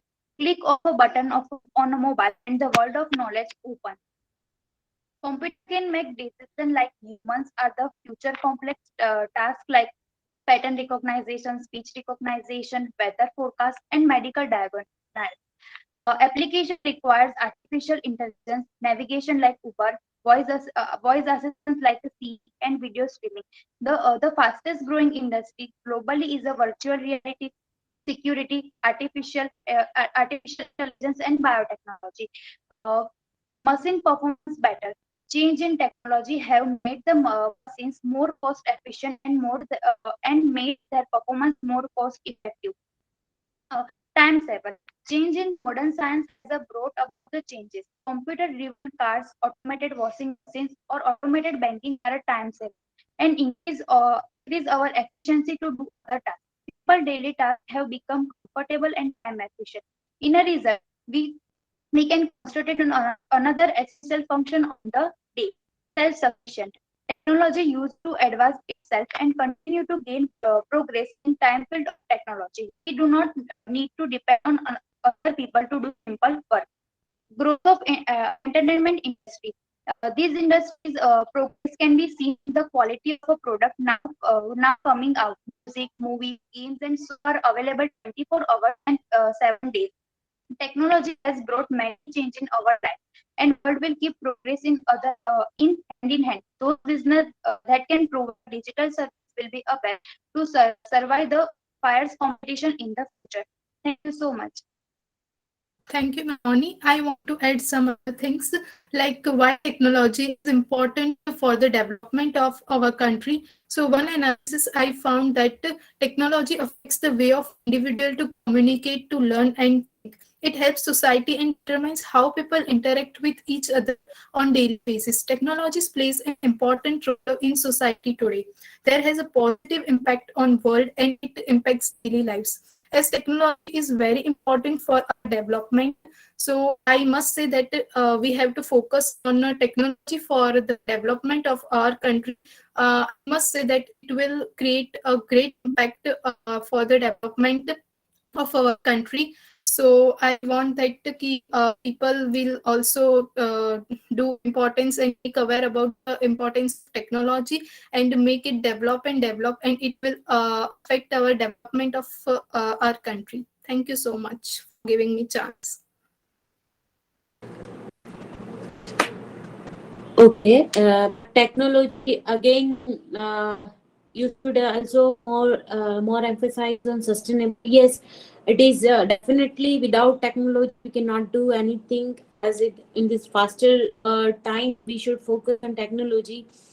But in your presentations, once you are representing sustainable, how technology will help to make a sustainable environment, you should give some colorful posters and try to make it how you can reduce the e-waste, because right now there is a good technologies are available, but see there is increased e-waste, right? So how you will just manage that, that is also important. So you should focus on that also. Okay, this is from my side. Thank you, ma'am. Yes, thank you, ma'am. That is definitely true. And my dear friends, Prince Hardy and Miloni, what you have to do is this is a pretty suggestion for your goodness. One thing when we talk about poster presentation is make it, colorful. One part is, you have to, make things very distinctive. What is your idea and how you want to reach your idea to the viewers. That is very presentation is very important. And number two is your time. Always, I was observing for many of the presenters, we have 7 rounds of presentation till now, and a few having a collapsible time, and that a part we have to look into. We have to be very careful. We are very competitive today, and the kind of the competition that you will face in the market is what we call by the term cutthroat competition. And how people are surviving is cutting the cost in the time. It's a very important factor. How you can increase your efficiency and effectiveness will measure from time scale. So make sure that when we said that 8 minutes is 8 minutes, not 10 minutes or 11 minutes. This is for your improvement. I really mean it. And as Ma'am has also told you, like, you make sure that your technology is very important, that and how it will be connected to sustainable development. Since sustainable development is our team, and so there are a lot of connections. Sustainable development cannot be brought without the help of the technology today. We are sleeping, walking, whatever we are doing, we are connected with technology only. Had there been no technology, I am 3,000 kilometers away from all of you. But it is through the technology that we feel connected very virtually. Right. So thank you so much. And you please improve. Other than that, you two are really good. Thank you. Thank you, sir, for a great advice. Thank you, sir. Welcome. Thank you, Miss Miloni and Miss Princey. Now I welcome Miss Yashvi, Mr. Harshvardhan, and Miss Asta and Mr. Kunj to present upon the topic technology era of metaverse. Can we start? May I start sharing screen? Yes, you can.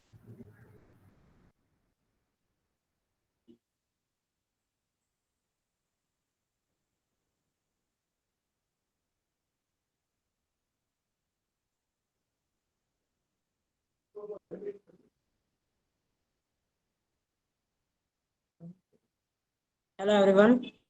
Now here, this is Nikunj Gohil with my mates Asta Soneji, Harshvardhan Sri Waghela, Yashvi Vora, and we are going to present our poster on technology in which we are going to tell about the era of metaverse, which is taking over the world in this generation. What is the metaverse exactly?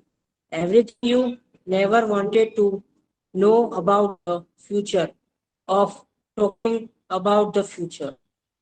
To hear tech CEOs like Mark Zuckerberg.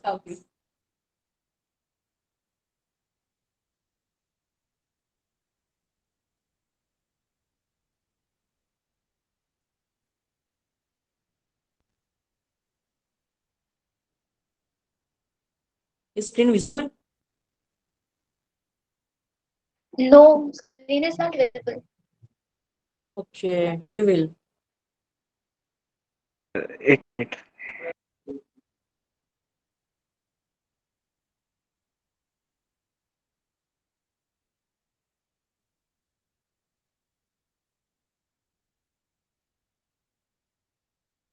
Is screen visible? Yes, it's visible. Okay. To hear tech CEOs like Mark Zuckerberg or Satya Nadella talk about it, the metaverse is future of the internet, or it's video game, or maybe it's a deeply uncomfortable version of Zoom. It's hard to say. I would like to hand over my Asa.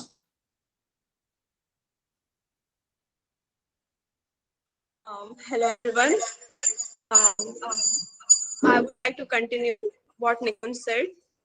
Actually, to a certain extent, talking about what the metaverse means is a bit like having a discussion about what the internet means in the 1970s. Um, the building blocks of a new form of communication were in the process of being built, but no one really know what the reality would look like. So while it was true at the time, the internet was coming. Um, not every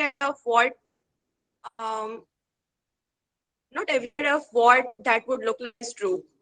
On the other hand, there is also a lot of marketing hype wrapped up in the idea of metaverse. To help you to a great sense of how big and complex a term the metaverse can be, here's an exercise to try. Like, there's an example.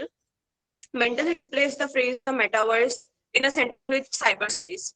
90% of the time, meaning won't substantially change. That's because the term doesn't really refer to any one specific type of technology, but rather a broad shift in how we interact with technology. And it's entirely possible that the term itself eventually becomes just as antiquated, even as specific technology once described becomes commonplace. And I may like to Yashvi to continue. Thank you, Asta. Broadly speaking, the technologies that make up the metaverse can include virtual reality, categorized by persistent virtual worlds that continue to exist even when you are not playing, as well as augmented reality that combines aspects of the digital and physical world. It also translates to a digital economy where the users can create, buy, and sell goods. In the real world, you can buy a shirt from the mall and then wear it to a movie theater. The pitches for these visions of the future range from optimistic to outright fan fiction. A new iteration of the internet is being worked on, and this will have massive implications for society. Marketing, communications, and branding professionals will face new challenges but also new opportunities. This new era of the metaverse will unleash amazing creativity and open up new frontiers and horizons for brands and businesses. Now, the question is, how are you getting ready? Thank you so much.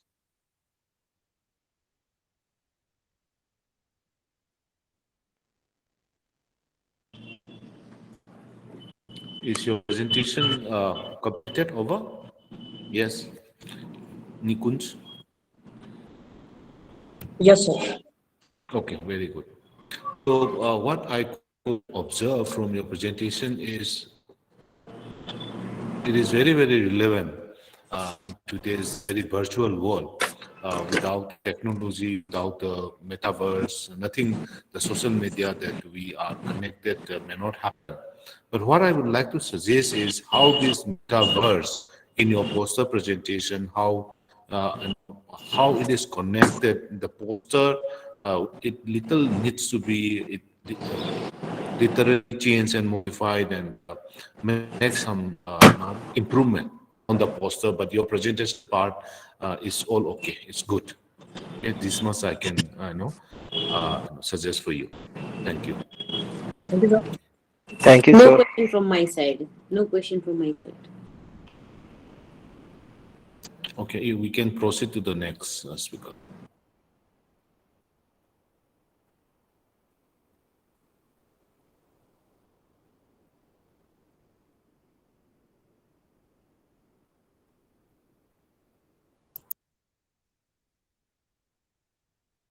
Kunik, you are mute. Your mic is mute. Okay, sorry. Thank you, Miss Yashvi and group. Now I welcome Miss Vanshika, Miss Sunidhi, and Mr. Sujal to present upon the topic Save Water for Upcoming Generations. Am I visible and audible? Yes. Okay. Kunik, will you please share the screen? Yeah, okay, just a minute.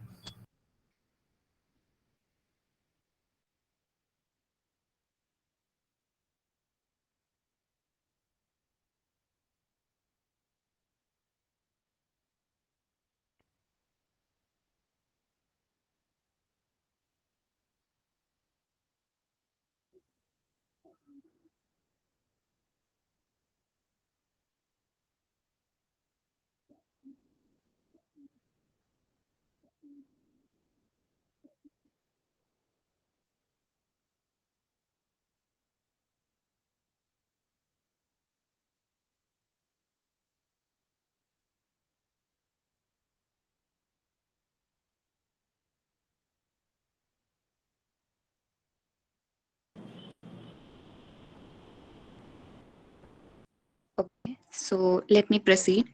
Good afternoon, one and all. Myself, Sunidhi Pottivar, and I, along with my fellow members, Vanshika Rave and Sujal Bhatt, are going to present a topic which is based on how to save water for future generations. So, the poster was made by Sujal Bhatt, and to present it in a better way, me and Vanshika are going to present a small script based on it.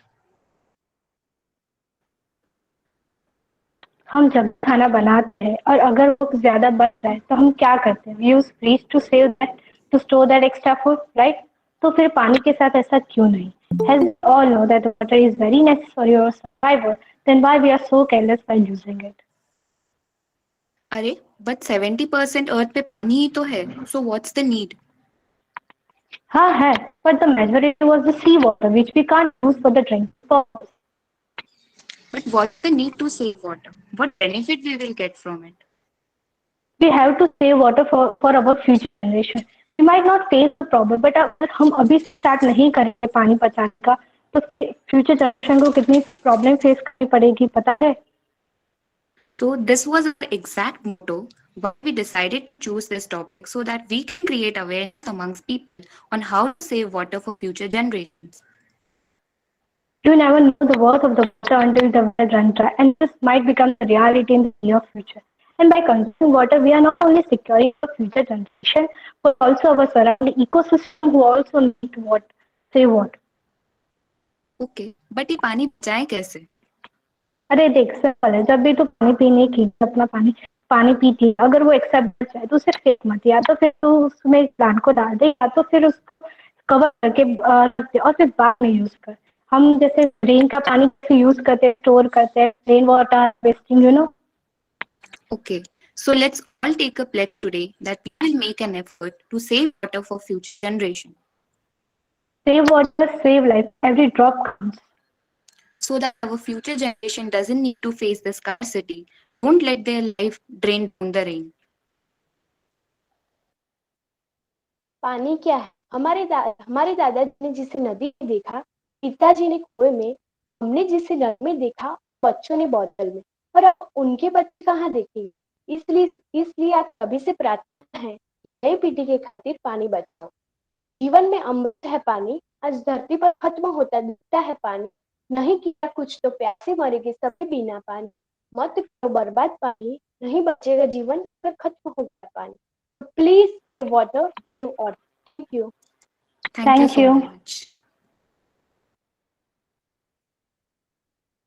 Thank you very much, all the three presenters, Sumiti, Suraj Bhatt, Mansika. That three of you has, this is an eye opener for all of us. We need to learn many things, and the poster is also good. I like it. This it's a very creative poster, a single poster, and giving the insight and your dramatical way of presentation is also good. So you keep going. This is good. Thank you. Okay. Thank you so much, sir. Thank you so much. I also feel the poster is really simple. It is as simple as possible. Make it as simple as possible. But one concept you have talked very deeply, and that is save water. How if you save the water, how it will be the impact on this that you have shown in one hand. It's really wonderful. But in last one of the student, what is the name that दादा ने नदी में देखा, पापा ने कुएं में देखा.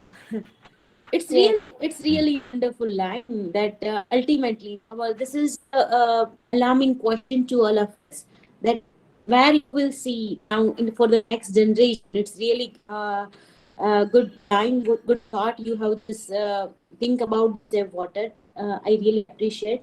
It's really good. Thank you so much. Thank you so much, ma'am. Any feedback from your side so that we can improve further? It's really good. I feel it's really good. Thank you so much. Thank you. Thank you so much, ma'am. Thank you so much, ma'am. And thank you everyone for just paying attention to what we were saying.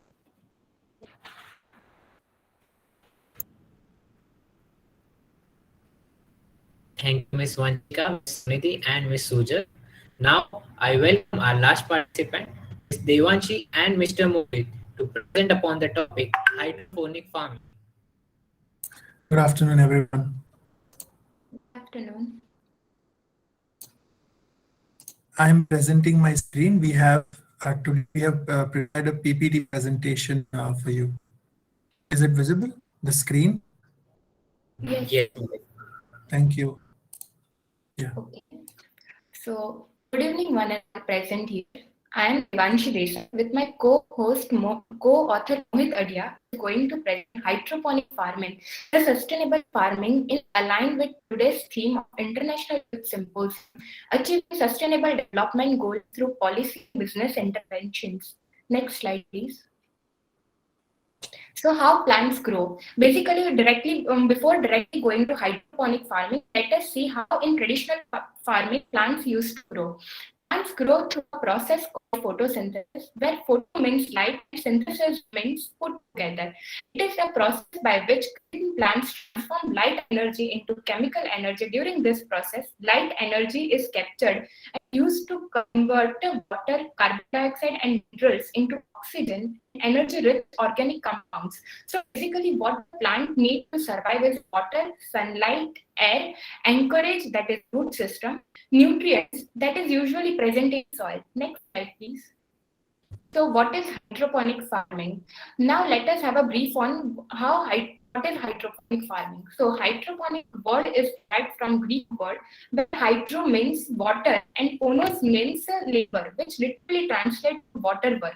Hydroponic is a method of growing plants, usually crops, without soil. In this method, the crops or plants are grown on water rich in essential nutrients. According to studies, plants grown hydroponically grow faster and healthier than plants in the soil since they are being provided with required nutrients directly to their roots through the water. Nutrients are dissolved in the water that surrounds the roots, so plants have easier access to the nutrients they need. The beauty of this process is that in providing perfect food and climate, you can reap a consistency found less harvest season after season. Crops can be grown year round and anywhere in any season. Next slide, please. So this is not any new concept. This concept has been coming from ancient times. Let us see what is its history. Many civilizations have utilized hydroponic growing techniques throughout history. The hanging garden of Babylon, in which a hydroponic farming was used, in which fresh water rich in oxygen and nutrients were regularly pumped, as we can see in image. From upside down plants are coming. Second, the Aztecs of Mexico got creative with their growing techniques and created a floating board. The floating gardens were called chinampas, which had a strong combination of roots and lashes laden with sediment from lake bottoms, providing nutrients to the crop and plantations. Next slide, please. As we have, thank you, Devanshi. As we have seen the roots and history of the hydroponics farming, the modern approach, the scientific method of hydroponics didn't start until late 1920s or 1930s. You can see on the left, Dr. William F. Garrick, who is a professor of University of California and extended his laboratory experiments and work on plant nutrition. He literally coined the term hydroponics and in some way is considered the founder of this study. And big boost came its way when in 1990s NASA grew aeroponic bean seedlings in zero gravity aboard a space station, and it was successful, opening up the possibility of sustainable agriculture in space. It's a big boost to hydroponic farming. So if you see in the present scenario, if you do farming with traditional agriculture, soil agriculture, you are prone to floods, you are prone to drought. So basically you are prone to all the environmental problems which comes with it. And you can also see in this image that there is rampant use of pesticides, which contains carcinogenic substances, which affects the soil fertility, and it's not very good for health, for environment as well, for the plant as well, and for the humans as well. So hydroponics promises to mitigate all these problems. Over to you, Devanshi. So let's see, how does hydroponic work?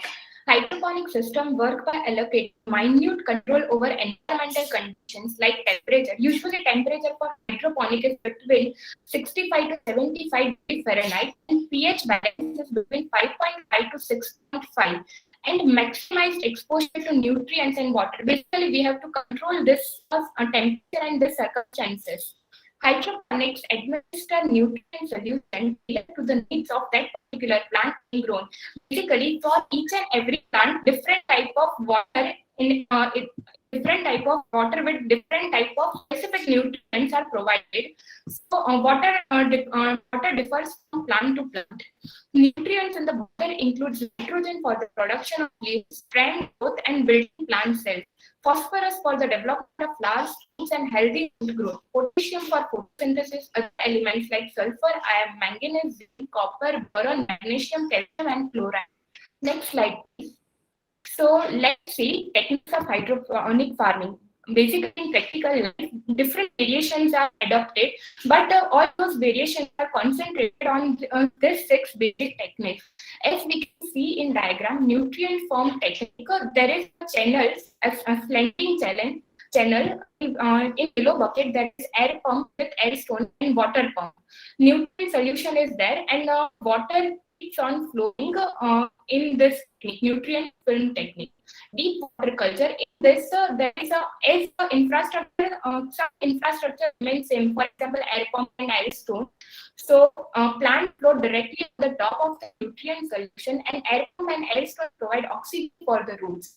Big system, this is the cheapest system as there is no passive requirements, that is no movable things are required. For example, aircon or something, nothing is required in this. For any any person who is starting, this system is advisable. Buckets are used to draw water up to the root zone from a reservoir of nutrient solution, ebb and flow. Nutrient solution is poured into a planting tray filled with gravel or clay pebbles, as we can see in diagram. The plant fills up with nutrient solution that they flush back into the reservoir of time cycle. Timer based, this cycle is timer based. Drip recovery system. This system is almost similar to drip irrigation system. As we can see in diagram, there is a pipe which is coming from below bucket, and drip by drip water is provided in the roots. Aeroponics, mist nobles, water is sprinkled on the roots of the plants. Next slide, please. Sorry. Apologies. So, moving towards the approximate setup cost, this is a viable commercial business. This can be set up. So we have done some approximation of how much it can be cost. So if we take a project size of 5,000 square feet, and if we take a project of automated control greenhouse, which means the temperature, moisture, the lights and everything would be automatically controlled. The plant capacity would be 12,500 net cups, and each cup can grow a unit of produce. That is, let's say you are growing a broccoli, you can grow 1 unit of broccoli. The project description would be NFT system for leafy herbs only. NFT means, we saw in previous slide, that nutrient film technique. This is the most common used technique. And the investment of the capital cost, that is one-time investment, would be cost of hydroponics farm setup, which would be nearly 15 lakh rupees. It includes pipe, fitting, polyhouse, net cups, and everything. The cost of temperature control polyhouse system would be 11 lakh rupees. So total investment, one-time investment, would be 26 lakh rupees.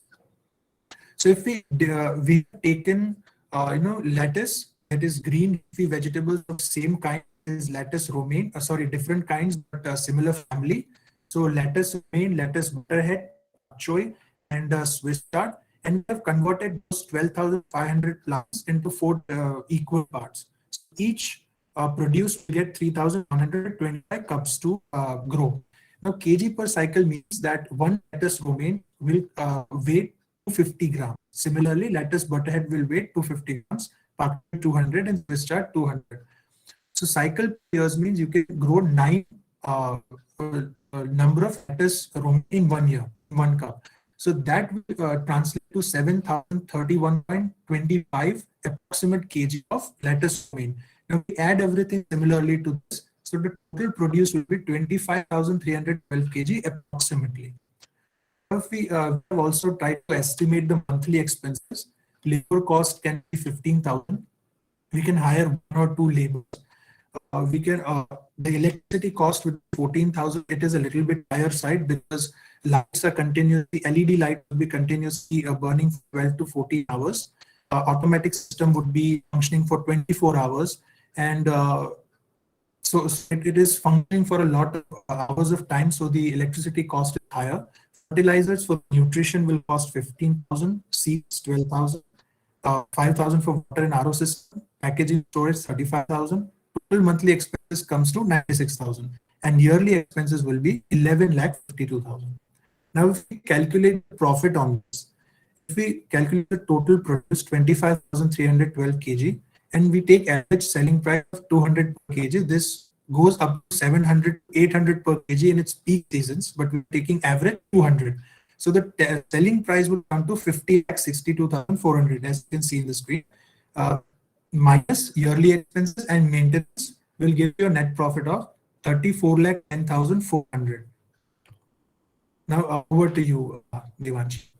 So for any business, for a program of any business, marketing plays a important role. So following marketing channels, we are going to adopt online marketing channels, for example, Google or something, website we can market, social media, for example, Facebook, Instagram, YouTube, etc. Content farming, that is, we can, if we are farming, we can do some contract with the organizations which are promoting health or 5-star hotels or something. Exports, as we all know, there is much demand in international market for this product. so we can take the opportunity and do the export and business model. So further, we can bifurcate this model in B2B as well as B2C. We can work and we can do it individually or even in hybrid mode. Both way we can work. Next slide, please. So best vegetables to grow hydroponically in India. We can grow almost every vegetable through hydroponic system, but some vegetables which are much in demand and which Indians use day-to-day eating habits are spinach, ginger, tomato, and the list is on the screen. Next slide, please. Next, okay, now we will see advantages, disadvantages, and how we can we mitigate disadvantages. So faster growth. As per research and studies, it has been proved that in comparison to traditional farming, almost 50% more there in hydroponic farming. No weeds or reduced pests. In traditional farming, external factors affect a lot, and even pest and that insects come through soils. But in this, external factors are in our control, and there is no picture of soil in our farming. Great plant quality and taste. As a proper nutrient-based water is directly available to the plants, and no pesticides are used, it will be healthy. Great plant quality will be there, and it will be better in taste. Less water consumption. As per the research, it has been proved that almost more than 90% reduction is there in water consumption in comparison to traditional farming methods. Space saving, as we can do it vertically to an indoor base too, we can produce a huge number of quantity in a small piece of land in comparison to traditional farming. So easiest to harvest. As there is no sowing and that laborious process which was there in traditional farming, the harvest becomes easier, and when we don't have to band, there will be rats and we can directly harvest. Extended growing season, as there will be no seasonal effect on our farming, the temperature and everything is in our control.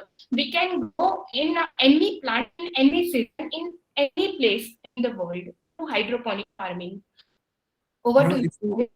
Thank you. If we talk about the disadvantages, so expensive to set up. Yes, the initial cost, one-time investment is little bit on the higher side, but as we achieve economies of scale, as we scale the business, we can procure the raw materials at a very low cost, and also we can market at a low cost. So the expensive side can be brought down with the help of economies of scale.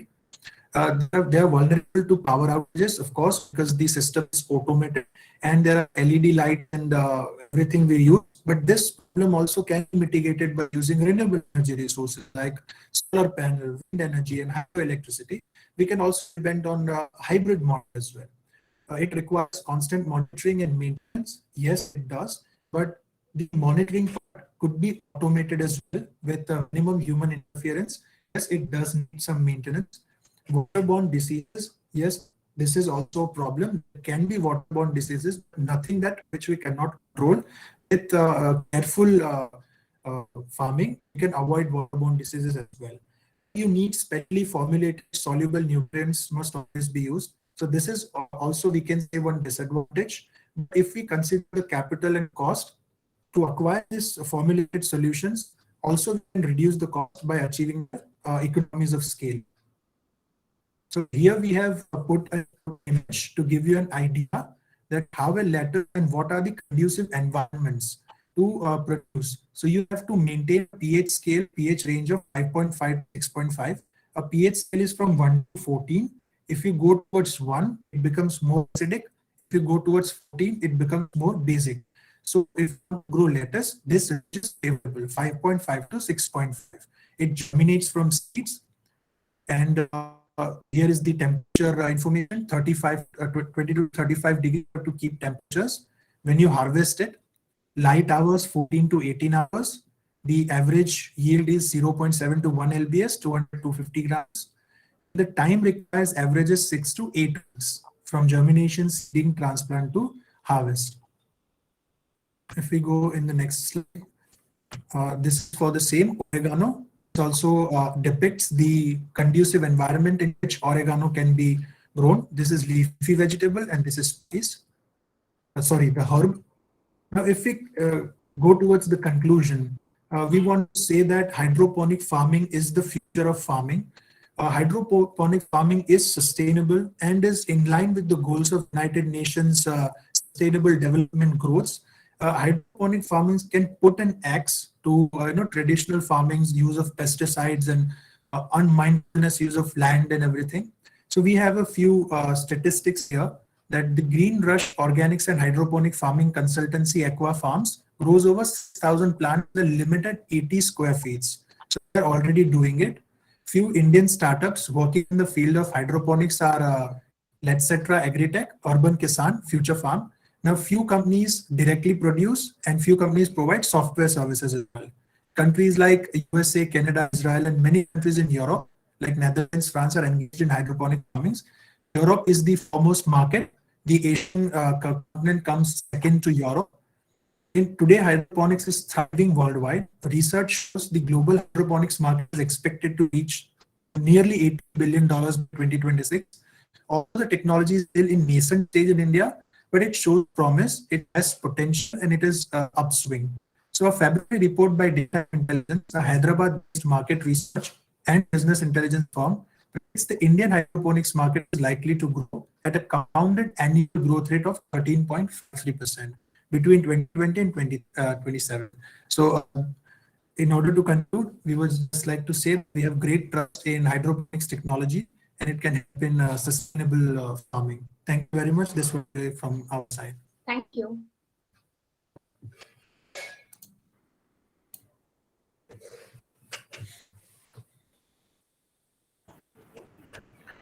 Thank you.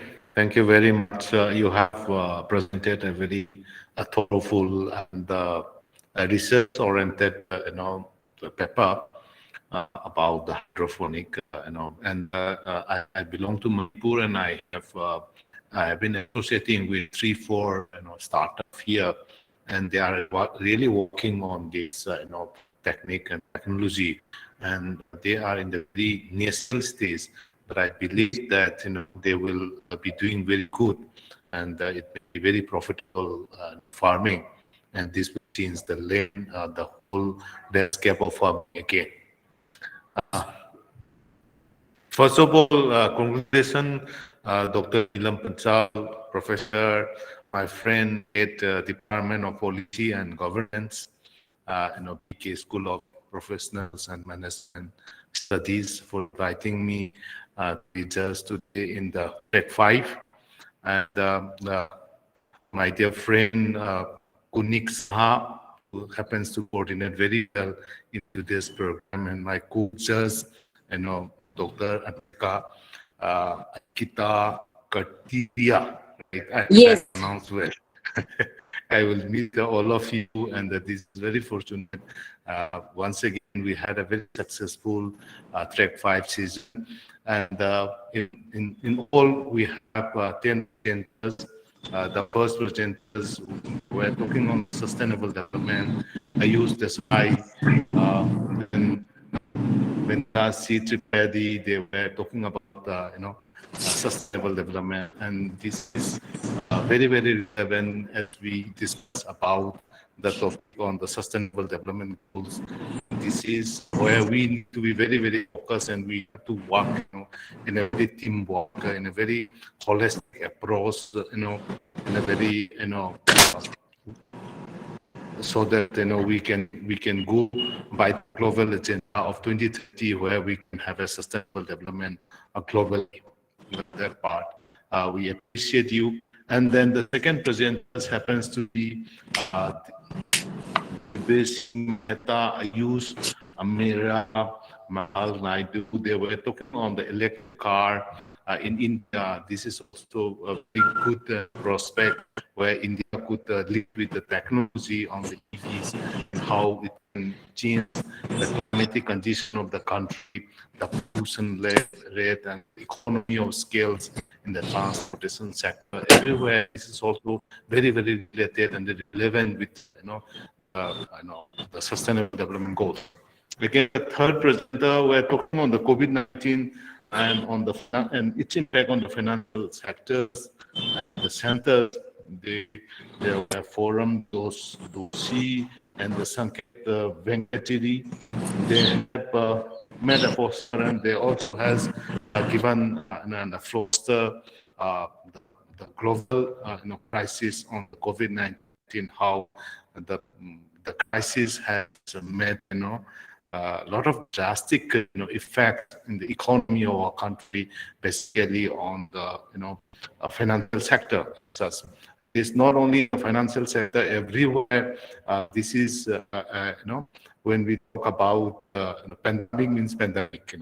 It's very uncontrollable, very unfortunate thing, but we have to work out. And thank you all the team who has worked out in spite of the fact that in India today COVID-19 is increasing, but still we are giving all the efforts and how we have to work together very jointly and how we can rise our economy to a level where we cannot be a hunger country. Rather, we need to be a self-sustainable and developed country after all.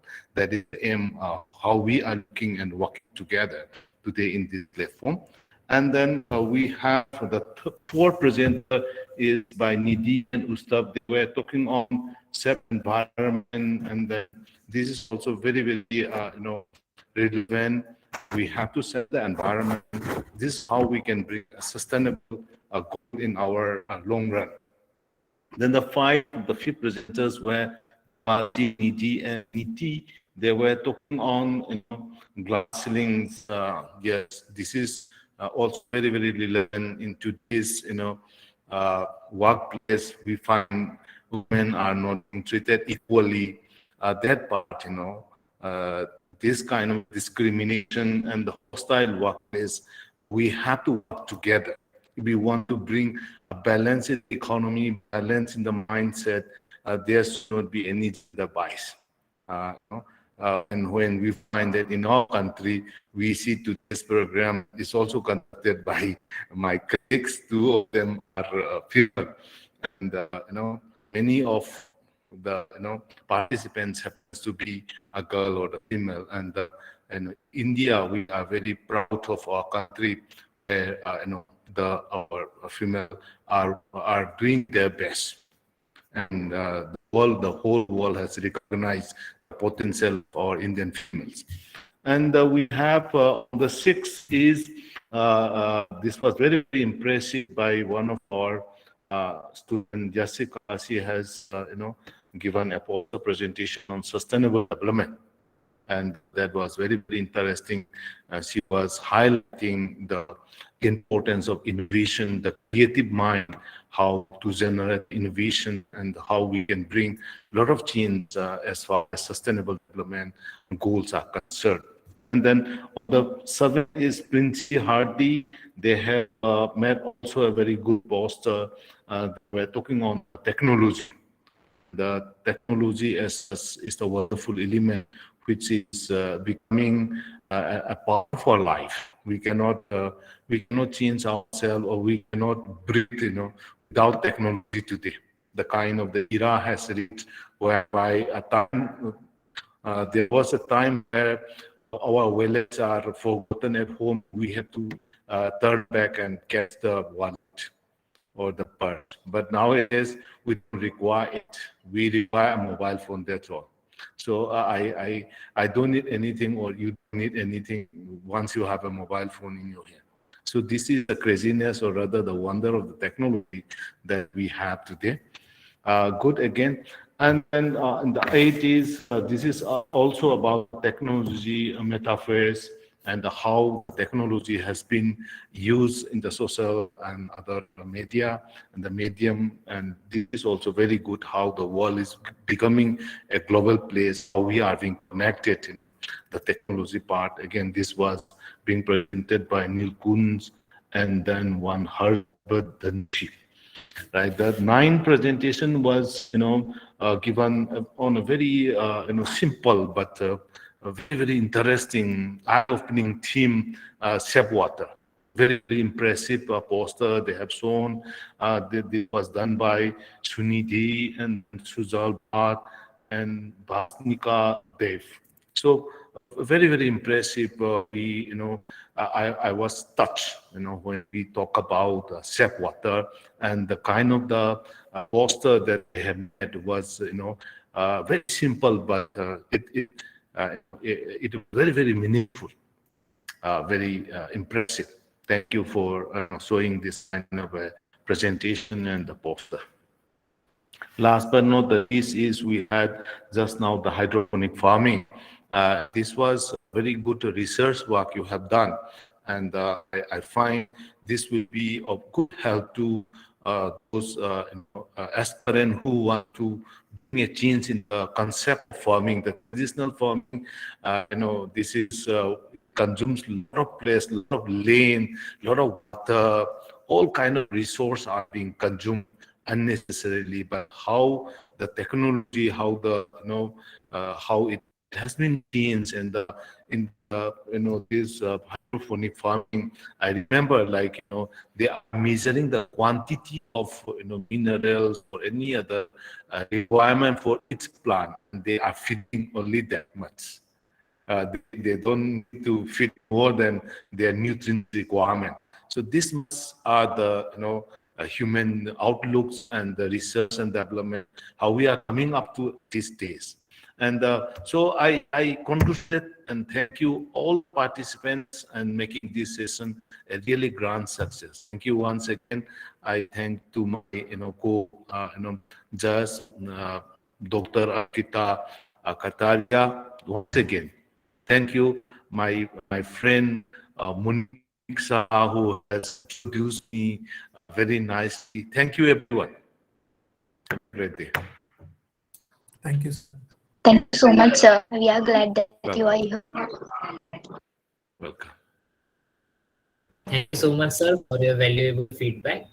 Ankita ma'am, would you like to give some feedback regarding? Actually, sir has already said each and every student what the students have done, and in a brief, but yes, it's really wonderful, sir. You have just briefed each and every student's proposed presentation. So from my side, I cannot say it is all. I say it is covered by sir, each and everything. Minute things sir has mentioned, and minute point sir has remember and recall everything and try to share with you. It's really wonderful, sir.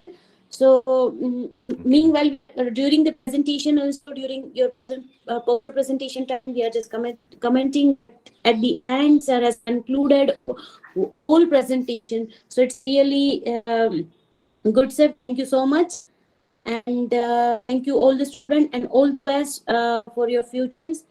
I really like the poster presentation and part of this event. Thank you so much, student. Thank you very much. Namaste. Thank you. Thank you so much, sir. Thank you, ma'am.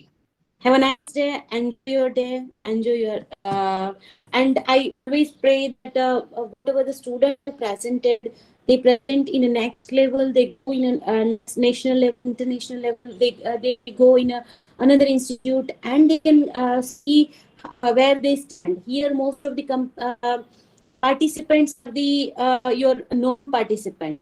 Now you try to participate in another country, you try to participate in another institute. Where you stand, you know your you check your ability, you check your capacity.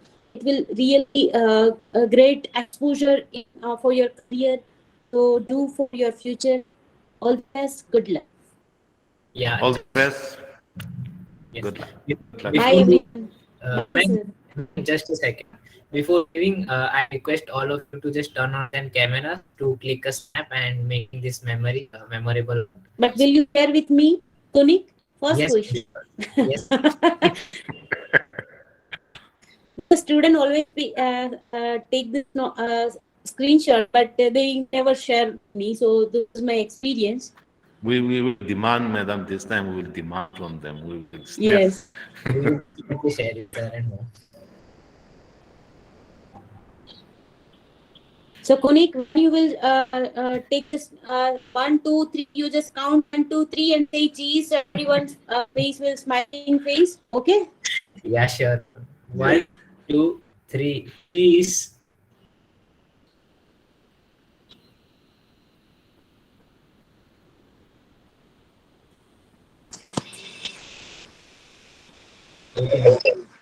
Second. Yes, sir. Thank you. Thank you so much. Thank you. Wonderful day.